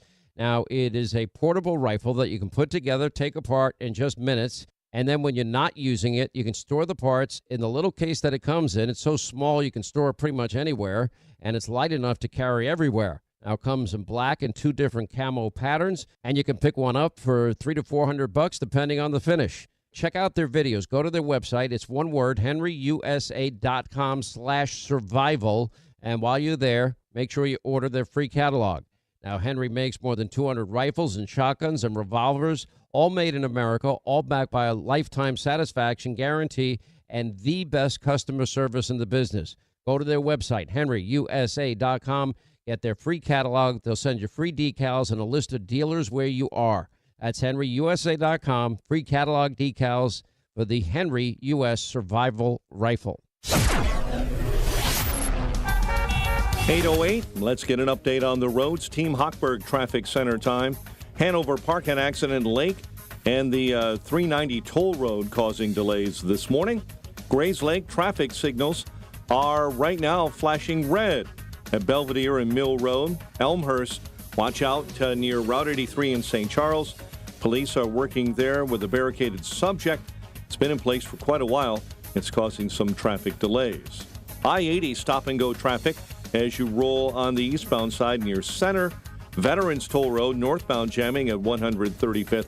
Jane Addams, earlier accident being pulled out of your way, eastbound I-90 between the Elgin Toll and Beverly. Chicago's Morning Answer with Dan and Amy continues next. Now, your official Chicagoland weather forecast with Steve Williams. It'll be breezy, cooler today. Times of clouds and sun are high 75. Partly cloudy tonight, low 57. Sunny, warmer day tomorrow, the high near 82. A shower and a heavy thunderstorm on Friday, the high Friday afternoon, 81. I'm Steve Williams on AM 560. The Answer. Temperature keeps dropping now, 61 degrees. Your next news update is at 8:30. Chicago's Morning Answer continues next on AM 560, The Answer. Now, from the Signature Bank Studios. This is Chicago's Morning Answer with Dan Proft and Amy Jacobson on AM 560, The Answer.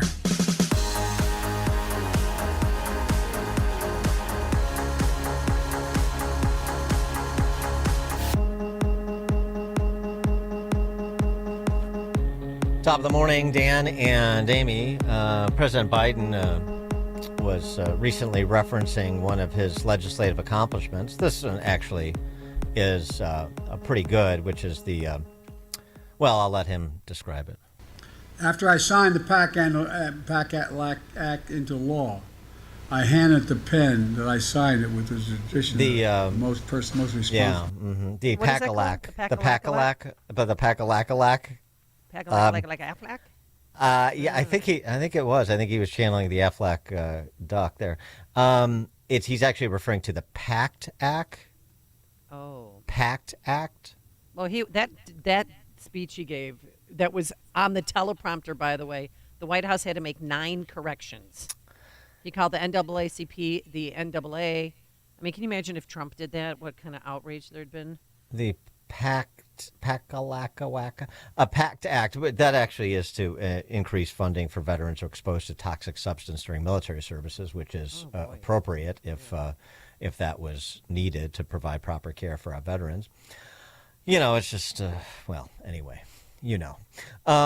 So speaking of which, as we've been discussing off and on for the last several weeks in the run-up to our annual golf outing, which is June 19th at McRae up there in Barrington, the beneficiary organization for the money that we raise is, again, this year, the Tunnel to Towers Foundation. And I think a lot of our listeners are pretty familiar with that. Certainly anybody who played in the golf outing last year was, as I mentioned before when we've discussed this, great presentation on what Tunnel to Towers Foundation does, what the gaps are in providing for the beneficiaries that Tunnel to Towers serves. And for more on that, we're pleased to be joined by Jack Ohm, who is a retired battalion commander for the New York City Fire Department. And he's a member of the board at Tunnel to Towers. Jack, thanks for joining us. Appreciate it. Hey, good morning, folks. How are you? Good. So just lay out what Tunnel to Towers does, provide the detail in terms of the mission and how that mission is going. Yeah, sure, Dan. Thanks for having me, too. Amy, good morning to you as well. So, I like to say we do something so simple. We take care of the people that take care of us. Our military men and women that go into harm's way, they volunteer to go into harm's way to keep us all free and safe. And our first responders, our police officers, our firefighters, our EMS workers that day in and day out keep their communities safe.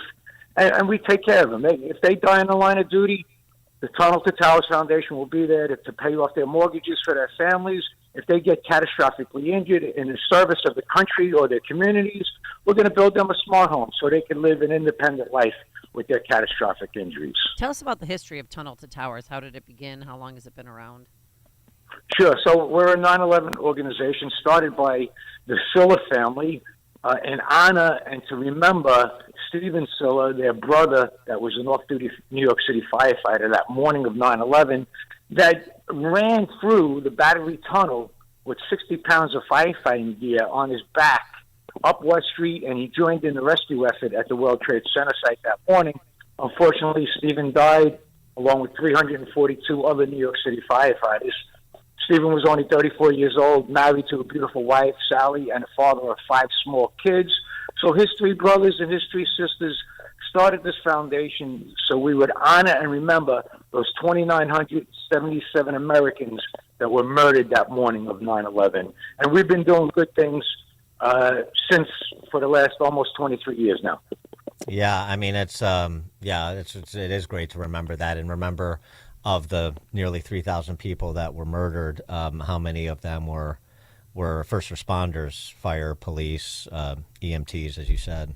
I mean, the numbers are staggering. I wonder, I mean, it's 23 years now, but I'm sure you never sort of fully recover. But and part of this is a political question, though you don't need to get into politics. But how would you say the fire department and the police department recovered from 9/11, if they have? You know, we lost in the fire department. We lost our chief of department. We lost deputy chiefs. We lost battalion chiefs. We lost staff chiefs, and then we lost firefighters, lieutenants, and captains. So we lost a lot of experience. And thank God for Commissioner Sal Casano, who's also on our board of directors. He did a great job rebuilding the fire department after 9/11. The police department's back. But it does take time, and you can never forget, although, we see what's going on in the papers. People do forget what the police officers do for us day in, day out, what our firefighters do for us. And it's a shame, and we see it on college campuses in the last couple of months. What a shame this country's turning into right now. Yeah, anti-Jewish, anti-American. Well, what about the homeless veterans? Because there's been a lot of concern about them, especially with the migrants coming or illegals that have been coming to Chicago that are shipped here from the border, about competing resources. How do you help them? Yeah, so that's a great question. Thanks for bringing that up, Amy. In January of 2022, Frank Siller, our chairman, started our newest program to eradicate homelessness among our veteran population. 40,000 homeless veterans in this country. I love my country, but I'm embarrassed of my government because they're not taking care of these homeless veterans. So we're going to do something about it. We're doing something about it already. We're renovating hotels, making them efficiency apartments for these guys. And on the first floor of the hotels, we're putting all the supportive services that these guys so desperately need. Mental health counseling, drug and alcohol addiction counseling, job training, job placement, all under the same roof where they're living. So all they have to do is walk downstairs. If they need help, anything they need help with, we're going to provide that help for them, because we know it's not simple giving them an apartment or putting them into a home and walking away. They need help to get them back to become productive members of society like they were before they went off to fight our battles. So we got to bring them back into society. I just wondered, did you have any data on just the number of people that Tunnel to Towers has served over the last couple of decades? Because you're national in scope, and you can go to the website and see all the activities that you have, fundraising activities, as well as all the work that's been done. I'm looking at pictures from a groundbreaking for a veterans village in Atlanta, Georgia, things like that. Just, the scope of the organization and how it's grown over the last 20 years, I guess, is the question. Yeah, so since January of 2022, when our homeless veteran program began, we already have 4,000 homeless veterans under our care. Wow. 230, 240 smart homes have been built throughout the country, mostly for catastrophically injured service personnel, but we do take care of first responders that get catastrophically injured. So, and then we've also paid off over 500 fallen first responder mortgages, over 300 Gold Star family members' mortgages we had paid off. So it's an ongoing program. It's a costly program that we have here, paying off mortgages, as you folks know, especially on the East Coast and the West Coast. Mortgages are anywhere from $500,000 to $1 million. So it costs us a lot of money, and housing these homeless veterans is a big expense also. What are some of the reactions you get from family members who are just devastated by the loss of a family member who dies in the line of duty, and that, what kind of feedback have you heard? Yeah, so I do some of the homecomings, so I get to see firsthand, and I tell Frank, this is my favorite job that I have for the foundation, when I can go to a homecoming, a smart homecoming or a mortgage payoff for a fallen first responder, and you see the impact that the foundation's having on these families. We're allowing them to stay in their home that the husband or the wife built for this family, and now they're dead because they served our country or they served their communities. So we're allowing this family to stay in this forever home for this family, and it's just overwhelming to see the relief on their faces and to see the happy kids smiling, and it's just a wonderful thing that I'm glad to be a small part of. Yeah, you're like the Ty Pennington of Tunnel to Towers, Extreme Makeover. Remember that show and the reactions you get from? Yeah, it was fantastic. Move that bus. Yeah, that's right. Move that bus, exactly. All right, so this is what you just heard from Jack is why we're honored to partner with Tunnel to Towers for our golf outing. Amy, the details so people can sign up, or if you can't make the golf outing for whatever reason, and the number 2, T2T.org is the website. You can support Tunnel to Towers directly as well. Yes, our tournament annual scramble, June 19th at McRae Golf Club in Barrington. We have foursomes and twosomes available. Go to 560theanswer.com/golf. That's 560theanswer.com/golf. And Jack, are we going to be seeing you this Wednesday? Yes, myself and yes. We'll be there on June 19th, myself and Tom McDonough. He runs all our golf outings all over the country. So we'll be there supporting you guys and supporting all these people that are coming to help us and help our foundation. That's great. Another bonus, you can meet Jack and his colleague June 19th at McRae. Jack Ohm, Battalion Commander, retired for the New York City Fire Department. He's a member of the board at Tunnel to Towers Foundation. Again, T2T.org, and Amy gave you the details on the outing. Jack, thanks so much for joining us. Appreciate it. My pleasure. Thanks, folks. Have a good day. See you June 19th. And he joined us on our turnkey.pro answer line. Hear about the big stories of the day, then talk about them right here on Chicago's Morning Answer on AM 560. The Answer. Oil investments involve a high degree of risk and actual results may vary. Oil and natural gas keep going up as the Russia conflict escalates. Get in on the next major oil boom now and help the U.S. with your patriotic investment that can potentially pay you monthly income for up to 20 or more years. That's the sound of a producing oil well and the sound of a smart investment. If you're an SEC accredited investor and have at least $25,000 liquid now, you can take advantage of Encore Energy's projects and a huge tax savings for this year. If you invest in oil and natural gas, you're allowed to write off nearly 100% of your investment in the first year. Goldman Sachs is projecting oil to go up to $100 a barrel, and natural gas is the fuel of the future and trading at record prices. Call 800-287-6691. Encore Energy is a major investor and experienced operator in its core area of operations. Call now and learn how to deduct 100% of your investment and create 20 or more years of potential monthly income. Call 800-287-6691. That's 800-287-6691. This season, don't get tripped up by uneven concrete around your home, whether it's a sunken or cracked sidewalk, porch stoop, driveway, or patio. Those problems will only get worse, but there is an easy solution.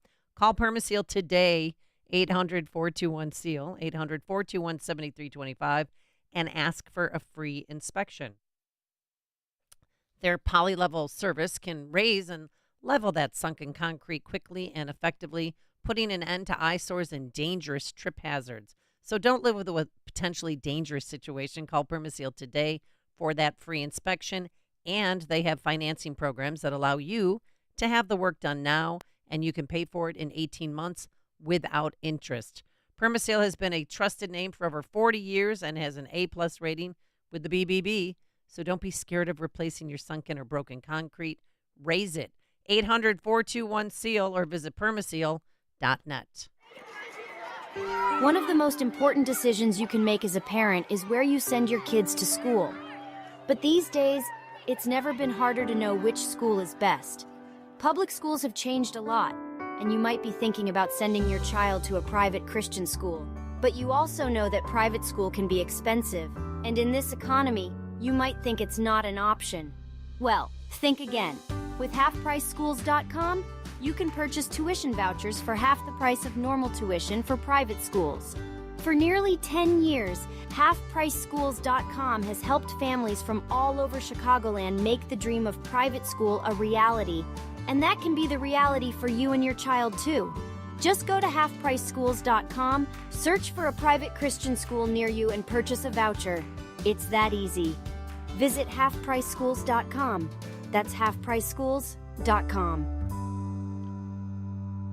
Your body needs it. I'm talking about fruits and vegetables, and I just took my Balance of Nature. 6 capsules a day provides your heart and mind and body with over 10 servings of 31 different fruits and veggies. You'll love it, and your body, mind, and heart will thank you as well. I crack my capsules open in warm water and voila, but some people sprinkle it on their salad or mix it in a juice drink. Whatever you do, just do Balance of Nature. It really works. I've been taking it for more than 10 years now, and I love it. I'm addicted to it, and so is Justin Kosick. So order your bottles of fruits and veggies today. 800-246-8751. That's 800-246-8751. Use coupon code Chicago to save 35% off your first order and free shipping as a preferred customer. 800-246-8751. Call now or order online at balanceofnature.com. Use coupon code Chicago. Balance of Nature fruits and veggie supplements, changing the world one life at a time. AM 560, The Answer. Top of the morning, Dan and Amy. Mike Scott had it, but I can't allow it to go without comment. What is that, Mr. Croft? It's another great moment in Illinois legislative history. These legislators should be recognized for their consideration, their compassion. Of course, I'm sure people are paying attention. I'm talking about legislation pending in the House that would do something really important. It's the result. I should say it revolves around the adult redeployment program. Yeah, you're familiar with it? No, the adult redeployment program. You don't have to talk like Biden. What? The Adult Redeploy Illinois Oversight Board shall include 2 individuals who participated in Adult Redeploy Illinois funded programs. What do the Adult Redeploy Illinois programs do, you ask? I'm glad you did. This is so felons don't have to go to jail. Alternative sentencing because they've suffered some mental trauma or they're the victims again. Some other consideration, mitigating circumstance to whatever crime they committed. So we're going to put 2 of those individuals on the board there. This legislation would do it. Sponsored by Kelly Cassidy, among others. Robert Peters, all the Robert Peters, all the Pritzker Purge Law sponsors. You know. So felons helping felons, which is awesome. But this is really the meat of it. All right, I'm waiting. So you know how back in less civilized times, we used to refer to people who committed crimes, were convicted of committing crimes, sent to prison. We used to refer to them as convicts. Right. I can barely get the word out. It's so offensive. Convicts or maybe felons. Derived from convicted felon. They're convicts, yeah. This now I'm going way back to barbaric times when we refer to people who are convicted of crimes as convicts. Don't call them ex-cons. I'm sorry. Yeah. I know, it's horrific, that sort of language. Well, if Trump gets convicted in this sham of a trial, he'll be called a con and a convict. No, he'll be called not by the Enlightened set. Why not by? We changed that long ago to offenders. Okay. But you know that. But if you say that, say offenders. Offenders, it's offensive. It's an offense. Right. There's a certain coarseness. Can you hear it? Yeah, I hear. There's a certain unfeeling. That is, the connotation is unfeeling to one's fellow man. Okay. We don't want that. Illinois has no place for that. Amy, that's not who we are in Illinois. Are you going to tell me to step up next? Be better? We do need to be better. So and thankfully, we have legislators like Kelly Cassidy and Robert Peters and Mike Simmons to help us be better. Because we need that help. And when you want to be better, you say, government, help me be better. Well, specifically, what would the Illinois General Assembly want me to do? If you ever don't know what to do, you don't know what the right thing is to do is, you say, what would an Illinois legislator do? And then you're going to be on the righteous path. So offenders, a coarse word. It's a scarlet O on people who have been convicted felons. People who have, now listen to this, people who have been justice impacted.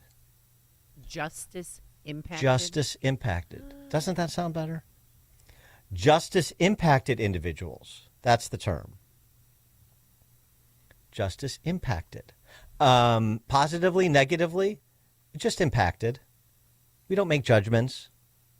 That's a judgment-free, welcoming, considerate way to refer to people who have some experience with the justice system. And, you know, experience with the justice system. Maybe you think, well, is that person a judge or a prosecutor? Oh, no. Or somebody who, through no fault of their own, ran afoul of some of the laws that are on the books. But they're all part of the same community of justice-impacted individuals. You see? Oh my God. This reminds me of Michael Cohen when he stole from Trump, and mainstream media said he's not stealing. He's rebalancing the bonus that he thought he was owed. Correct. That's what Lawrence O'Donnell. That's the sort of considerate language that the civilized person uses in this day. Now, uncivilized would be like Lee County Sheriff Carmen Marcino. Now, he's from New York, so he recently had this to say about some individuals that have been or could be justice impacted. My message to Sheriff of Lee County, Florida is clear. You want to come here and enjoy life, you come enjoy your life. We welcome everyone. The second side of that, you want to pay real close attention to. If you think you're going to deal poison and commit crime, stay clear of Lee County, Florida, and our great state of Florida. We're ready, and we will absolutely find you, hunt you down, and charge you to the fullest extent of the law. Wow. I mean, think about where we are today. People should apologize for keeping law and order. That's ridiculous. Safe havens? The only thing safe in my county is it's safe to assume and know that if you deal drugs, you're going to jail. We're not going to help people take drugs. We're going to help people that have drug addictions and get them the help they need, and we're going to help the dealers to be incarcerated. It's pretty simple. I mean, and why should we say, I'm sorry? No, we're not apologizing for keeping people safe. That's not happening here. Okay, New York getting people punched in the face for walking down the street. This is lawlessness. I mean, what has our world come to? I could tell you, politicians are worried about getting reelected rather than doing and saying what's right. If someone doesn't like me, and I tell people routinely, if you don't like that I stand for law and order, and you don't like that we incarcerate bad people, I'm not the person to vote for. I'd prefer you don't vote for me. That's what makes America great. You get a chance to vote, and hey, vote for who you want, but I stand for law and order. And cities like California, states like California and cities like New York City, it's changed so much. And it really is disappointing. And I just can't believe what we're talking about today and the random acts of violence that are everywhere. Well, again, he's right. You get to vote for who you want. So Lee County, Florida, which is right next door to the best city to live in America. I know, Naples. Wow. Yeah. So the Bonita, like Bonita Springs, Bonita Springs, Estero, Cape Coral, like communities like that. They get to vote for who they want to, and we in Illinois get to vote for who we want to too. And so you can, choose to live in a place that is coarse like that and uses rough language like Sheriff Marcino does, or you could choose to live in a place that is considerate, that understands that we're part of a community. The people who prey on the law-abiding and the law-abiding, one rich tapestry. And we're all justice impacted in our own ways. That's what binds us. The justice impacted of Illinois. I'm going to get a T-shirt that says that. Yeah. All right, coming up on Chicago's Morning Answer. At 8:38, I suppose, we'll talk to James Burnham, former senior associate counsel to President, Deputy Assistant Attorney General at DOJ as well. We'll talk about what else? Law and order at the federal level, at the presidential level, 8:38. But now let's head into the newsroom. Here is Mike Scott. 8:34, multiple people killed when a tornado tears through a small Iowa town, leaving a wide swath of obliterated homes, crumpled cars, and splintered trees. Prosecutors and defense lawyers in the classified documents case against former President Donald Trump are due in court in Florida for the first time since the judge indefinitely postponed the trial earlier this month. Hunter Biden's lawyers are pressing a judge to delay his federal tax trial set to begin next month in L.A. President Joe Biden's son is seeking to push the June 20 trial date back at least until September. Federal authorities are investigating the source of ketamine found in Friends actor Matthew Perry's system after his death. The L.A. Police Department confirming late Tuesday it's continuing to investigate the actor's death. Crews are working to restore power to a number of households in northern Illinois after heavy winds and rain hit the Chicago area, downing trees and power lines. Chicago Alderman is expected to introduce a measure today calling for embattled CTA President Dorval Carter to resign. Meantime, the City Council will work to keep the power on for the ShotSpotter system. Alderman Chris Taliaferro joining several others in backing a proposal to keep the ShotSpotter system in place, a system that Mayor Johnson wants to unplug. Nico Horner came through in extras. Cubs beat Atlanta 4-3-10. White Sox put together an impressive pitching outing last night. 5-0 win over the Jays in Toronto. Garrett Crochet in the bullpen did not surrender a hit or walk over the final 3 frames. The news, a service of ExpressPros.com. Use the experts on hiring for professional roles. Visit srgexpress.com to connect with professionals in accounting, IT, and engineering. srgexpress.com. A check of traffic and weather on the way next on AM 560. This radio station is always on, but sometimes you need more content that you can take with you anywhere. That's why we invented the SalemPodcastNetwork.com. You'll find all the great hosts on this radio station, plus a few more, like Charlie Kirk, Dinesh D'Souza, Trish Regan, Jenna Ellis, and Dennis and Julie. There's literally no end to what we can teach you. It's like radio on demand, and just like radio, it's always on. Go find out what you're missing. Download the app, SalemPodcastNetwork.com.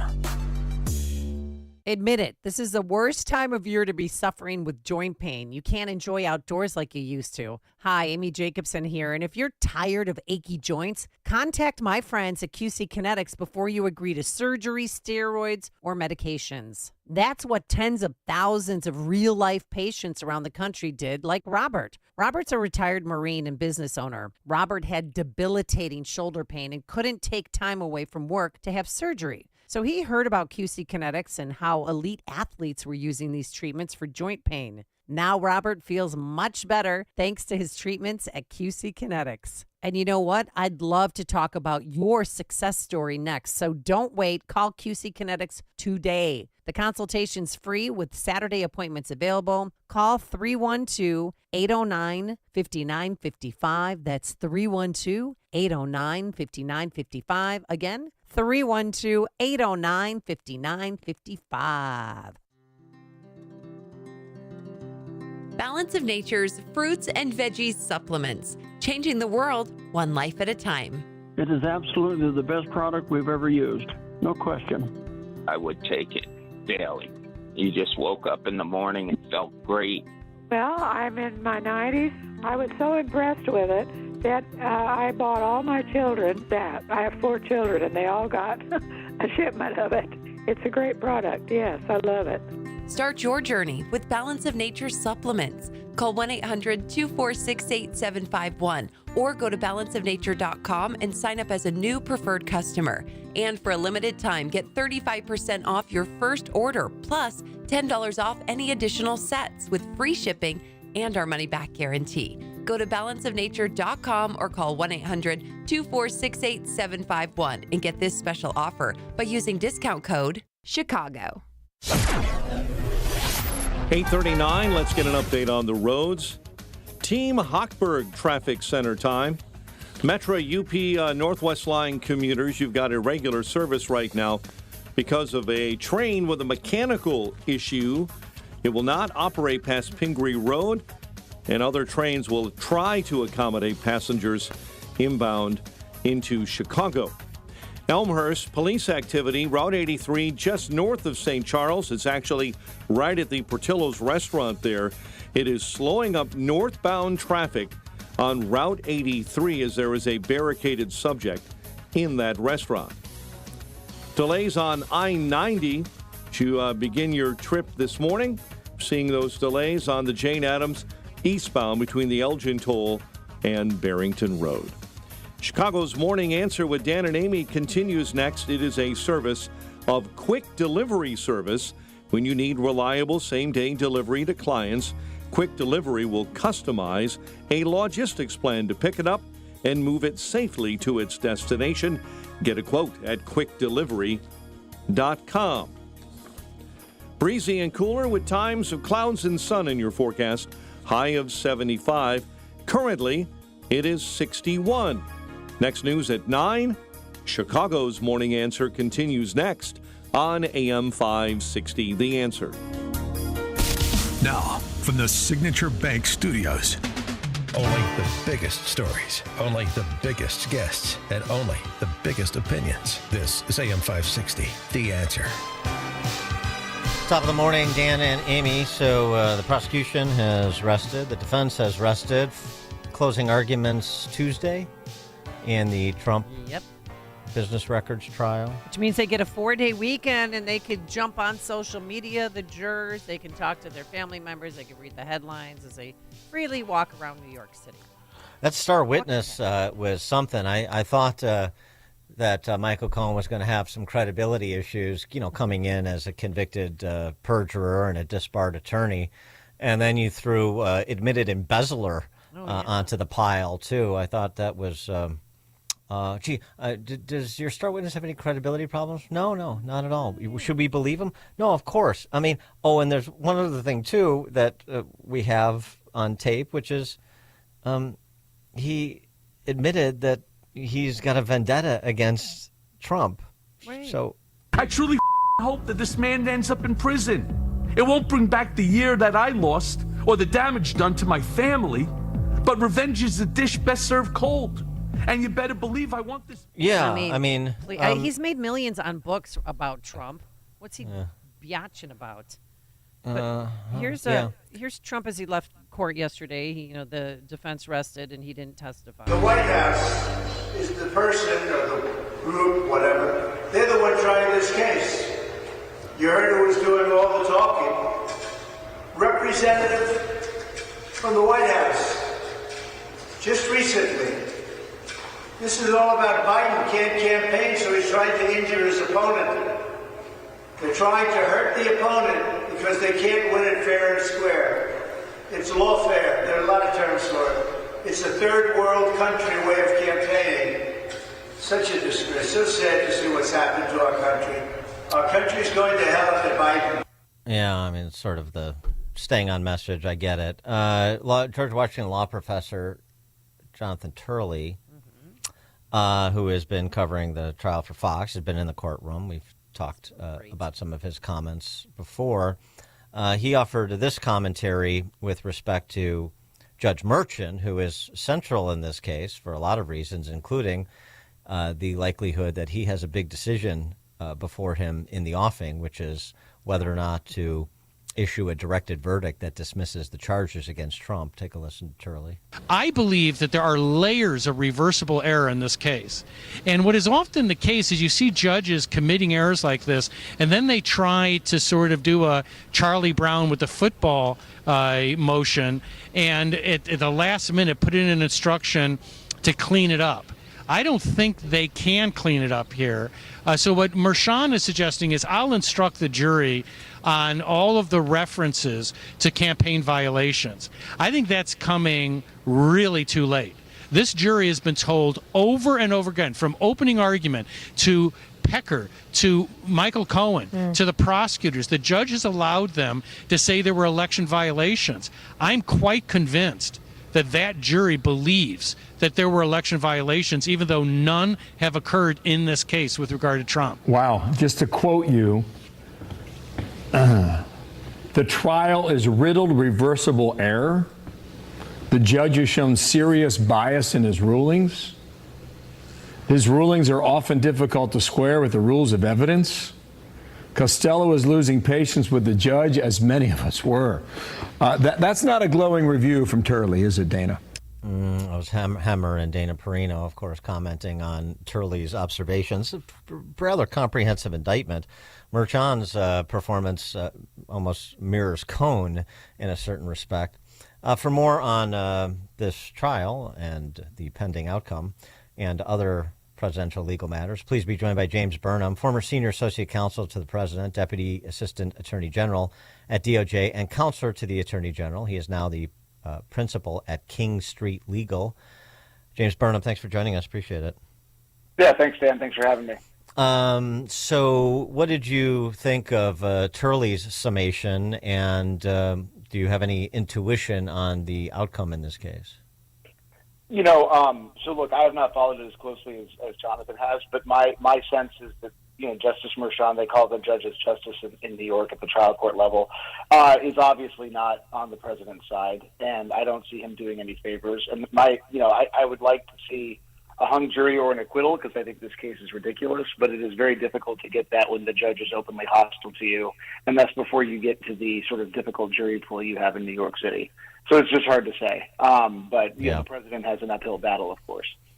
One decision that was interesting, I mean, the decision for him not to testify was pretty obvious, but the decision to not call Bradley Smith, former FEC commissioner, to Turley's point about the repeated references to campaign finance violations, that Trump has not been found guilty of any campaign finance violation.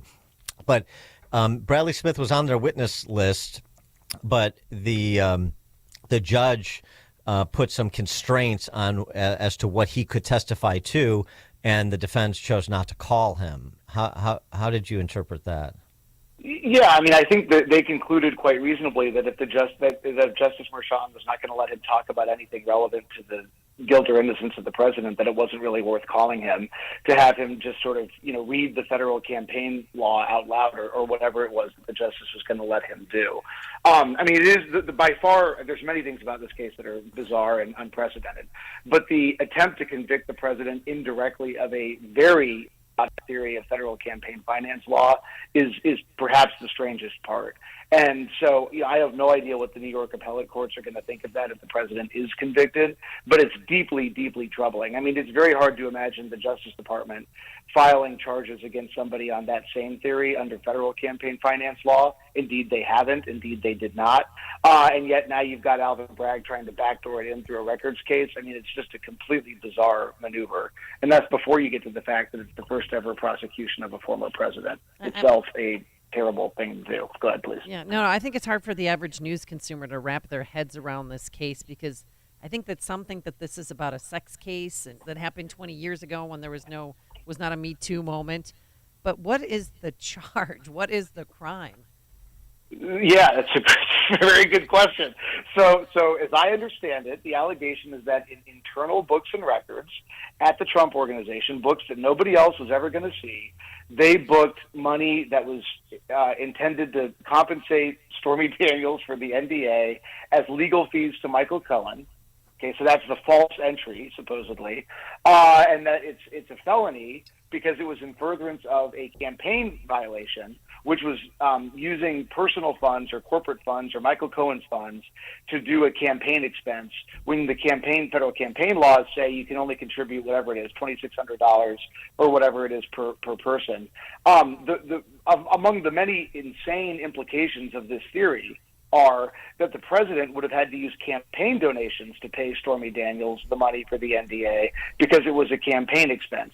Now, imagine the outcry if it had turned out that the president was using small dollar donors to pay Stormy Daniels for an NDA. I mean, he would get indicted that way too. So the whole thing is just a, darned if you do, darned if you don't trap, in my opinion.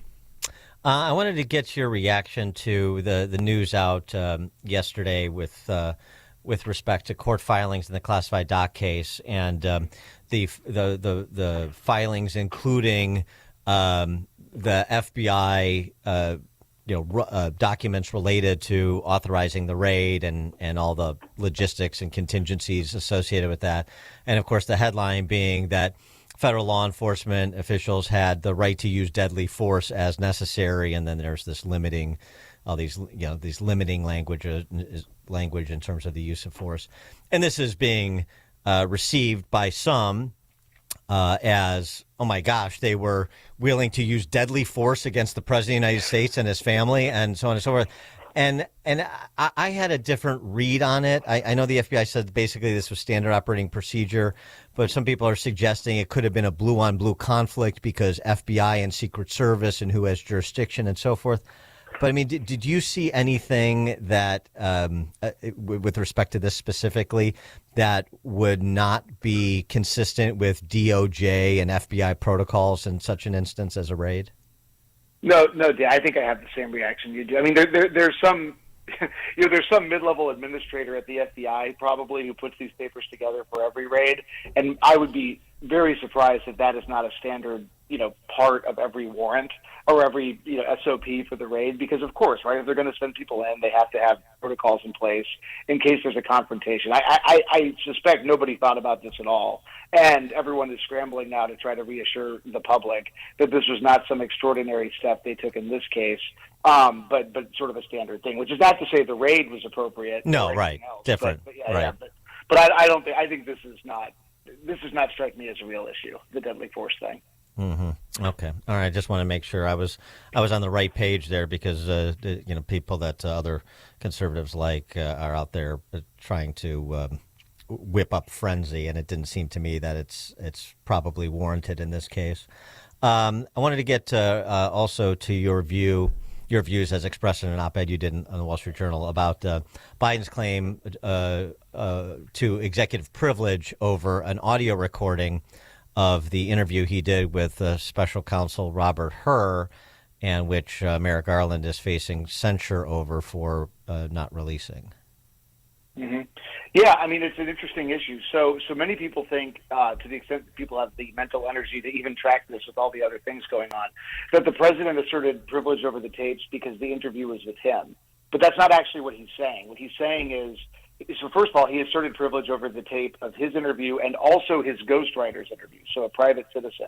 And the argument they're making is that the Justice Department is part of the executive branch, and so he can assert executive privilege over at the Justice Department over everything it did in the Hur investigation. That is a pretty broad claim to begin with. It's especially bizarre when you've released the tapes. And it's really bizarre when you've released, when you've released the transcripts. And it's especially bizarre when you've accused special counsel Hur of distorting the interview. I don't think you can go out and say, well, here's a transcript, Hur's a liar, this is all nonsense, but by the way, you can't have the tapes. I think that's very difficult to defend legally or politically. Well, also, too, I mean, don't you waive executive privilege if you agree to the interview in the first place? So that's unclear. We could have taken the position in the last administration when I was there that the entire Mueller report, all the materials, all of that was privileged because Robert Mueller was within the executive branch. And so there's an argument you could make that an internal interview doesn't waive privilege. But whatever we think about that, once you've released the report, once you've released the transcript to the public, to Congress, then I think there's no argument or no good argument that you haven't waived privilege over the tapes. Well, the other issue, it seemed to me, when this came out, is that then he made this assertion, is that you're asserting executive privilege over things you did that are being investigated when you were vice president and senator. So how would executive privilege cover that? Yeah, no, exactly. So that's why it's sort of almost impossible to explain in under 5 minutes. But basically, so the Department of Justice is part of the executive branch. Their argument is DOJ conducted this investigation. I can assert privilege as the president who supervises DOJ over DOJ investigations. Therefore, I'm asserting privilege over this part of Hur's investigation. So to put it another way, the privilege is actually coming from the DOJ side, not from the White House side. and that's how he can justify suppressing the tape, is that it's DOJ's property. It has nothing to do with the fact that he is also the subject of the interview. He could have made the same argument to suppress tapes of the ghostwriter, of you, of me, of anybody else. So that would be a wild expansion of executive privilege, wouldn't it? It has been asserted before that the president can do privilege over DOJ investigations. That is not unprecedented. The courts have never blessed it that I'm aware of. And so all of this is pretty frontier territory. What makes this even more absurd, though, than any of that is that he already released the transcripts. Right. So what are we talking about? So the public doesn't get to know whether the transcript's accurate. Nixon tried that too. If you remember the history, Nixon released transcripts of the Watergate tapes and said, let's all, isn't that good enough? And, we all know how that ended. Yeah, where are all our Woodwards and Bernsteins today? Yeah, exactly. James Burnham, former senior associate counsel to the president, deputy assistant attorney general at DOJ, and counselor to the attorney general. He is now the principal at King Street Legal. James Burnham, thanks again for joining us. Appreciate it. Thanks, Dan. Thanks, Amy. Thank you. And he joined us on our turnkey.pro answer line. You're listening to Chicago's Morning Answer with Dan Proft and Amy Jacobson on AM 560. The Answer. Parents, grandparents, you might want to be sitting down because this is amazing news. Imagine the student in your family not asking you for money to pay for college, or better yet, not getting into years and years of debt. How's this possible? Scholarships.com, a trusted and widely used scholarship platform that helps your student find scholarships and navigate the financial aid process. Get help to pay for college through a personalized list of scholarships that your student actually qualifies for. Better yet, every scholarship is vetted to ensure accuracy. And now the best part, drum roll please, it's absolutely free. Go to scholarships.com today. Both students and parents can join for free. And within minutes, receive your list of personalized scholarship matches. Check out the wealth of information and resources available at no cost. And read the fantastic reviews from other scholarship winners. Scholarships.com has helped over 23 million students and families find scholarships to help pay for college. And will help you too. Join scholarships.com today for free. That's scholarships.com. Balance of Nature's fruits and veggies supplements, changing the world one life at a time. It is absolutely the best product we've ever used. No question. I would take it daily. You just woke up in the morning and felt great. Well, I'm in my 90s. I was so impressed with it that I bought all my children that. I have 4 children, and they all got a shipment of it. It's a great product. Yes, I love it. Start your journey with Balance of Nature supplements. Call 1-800-246-8751 or go to balanceofnature.com and sign up as a new preferred customer. And for a limited time, get 35% off your first order, plus $10 off any additional sets with free shipping and our money-back guarantee. Go to balanceofnature.com or call 1-800-246-8751 and get this special offer by using discount code CHICAGO. As a local business owner, you get called every week by marketing companies. We get it. We have hundreds of satisfied customers. Here's what a satisfied client recently said. Open enrollment is going great. We're hitting record numbers. Thank you so much for this report. It really is amazing to see how the marketing is really shaping our enrollment around the city.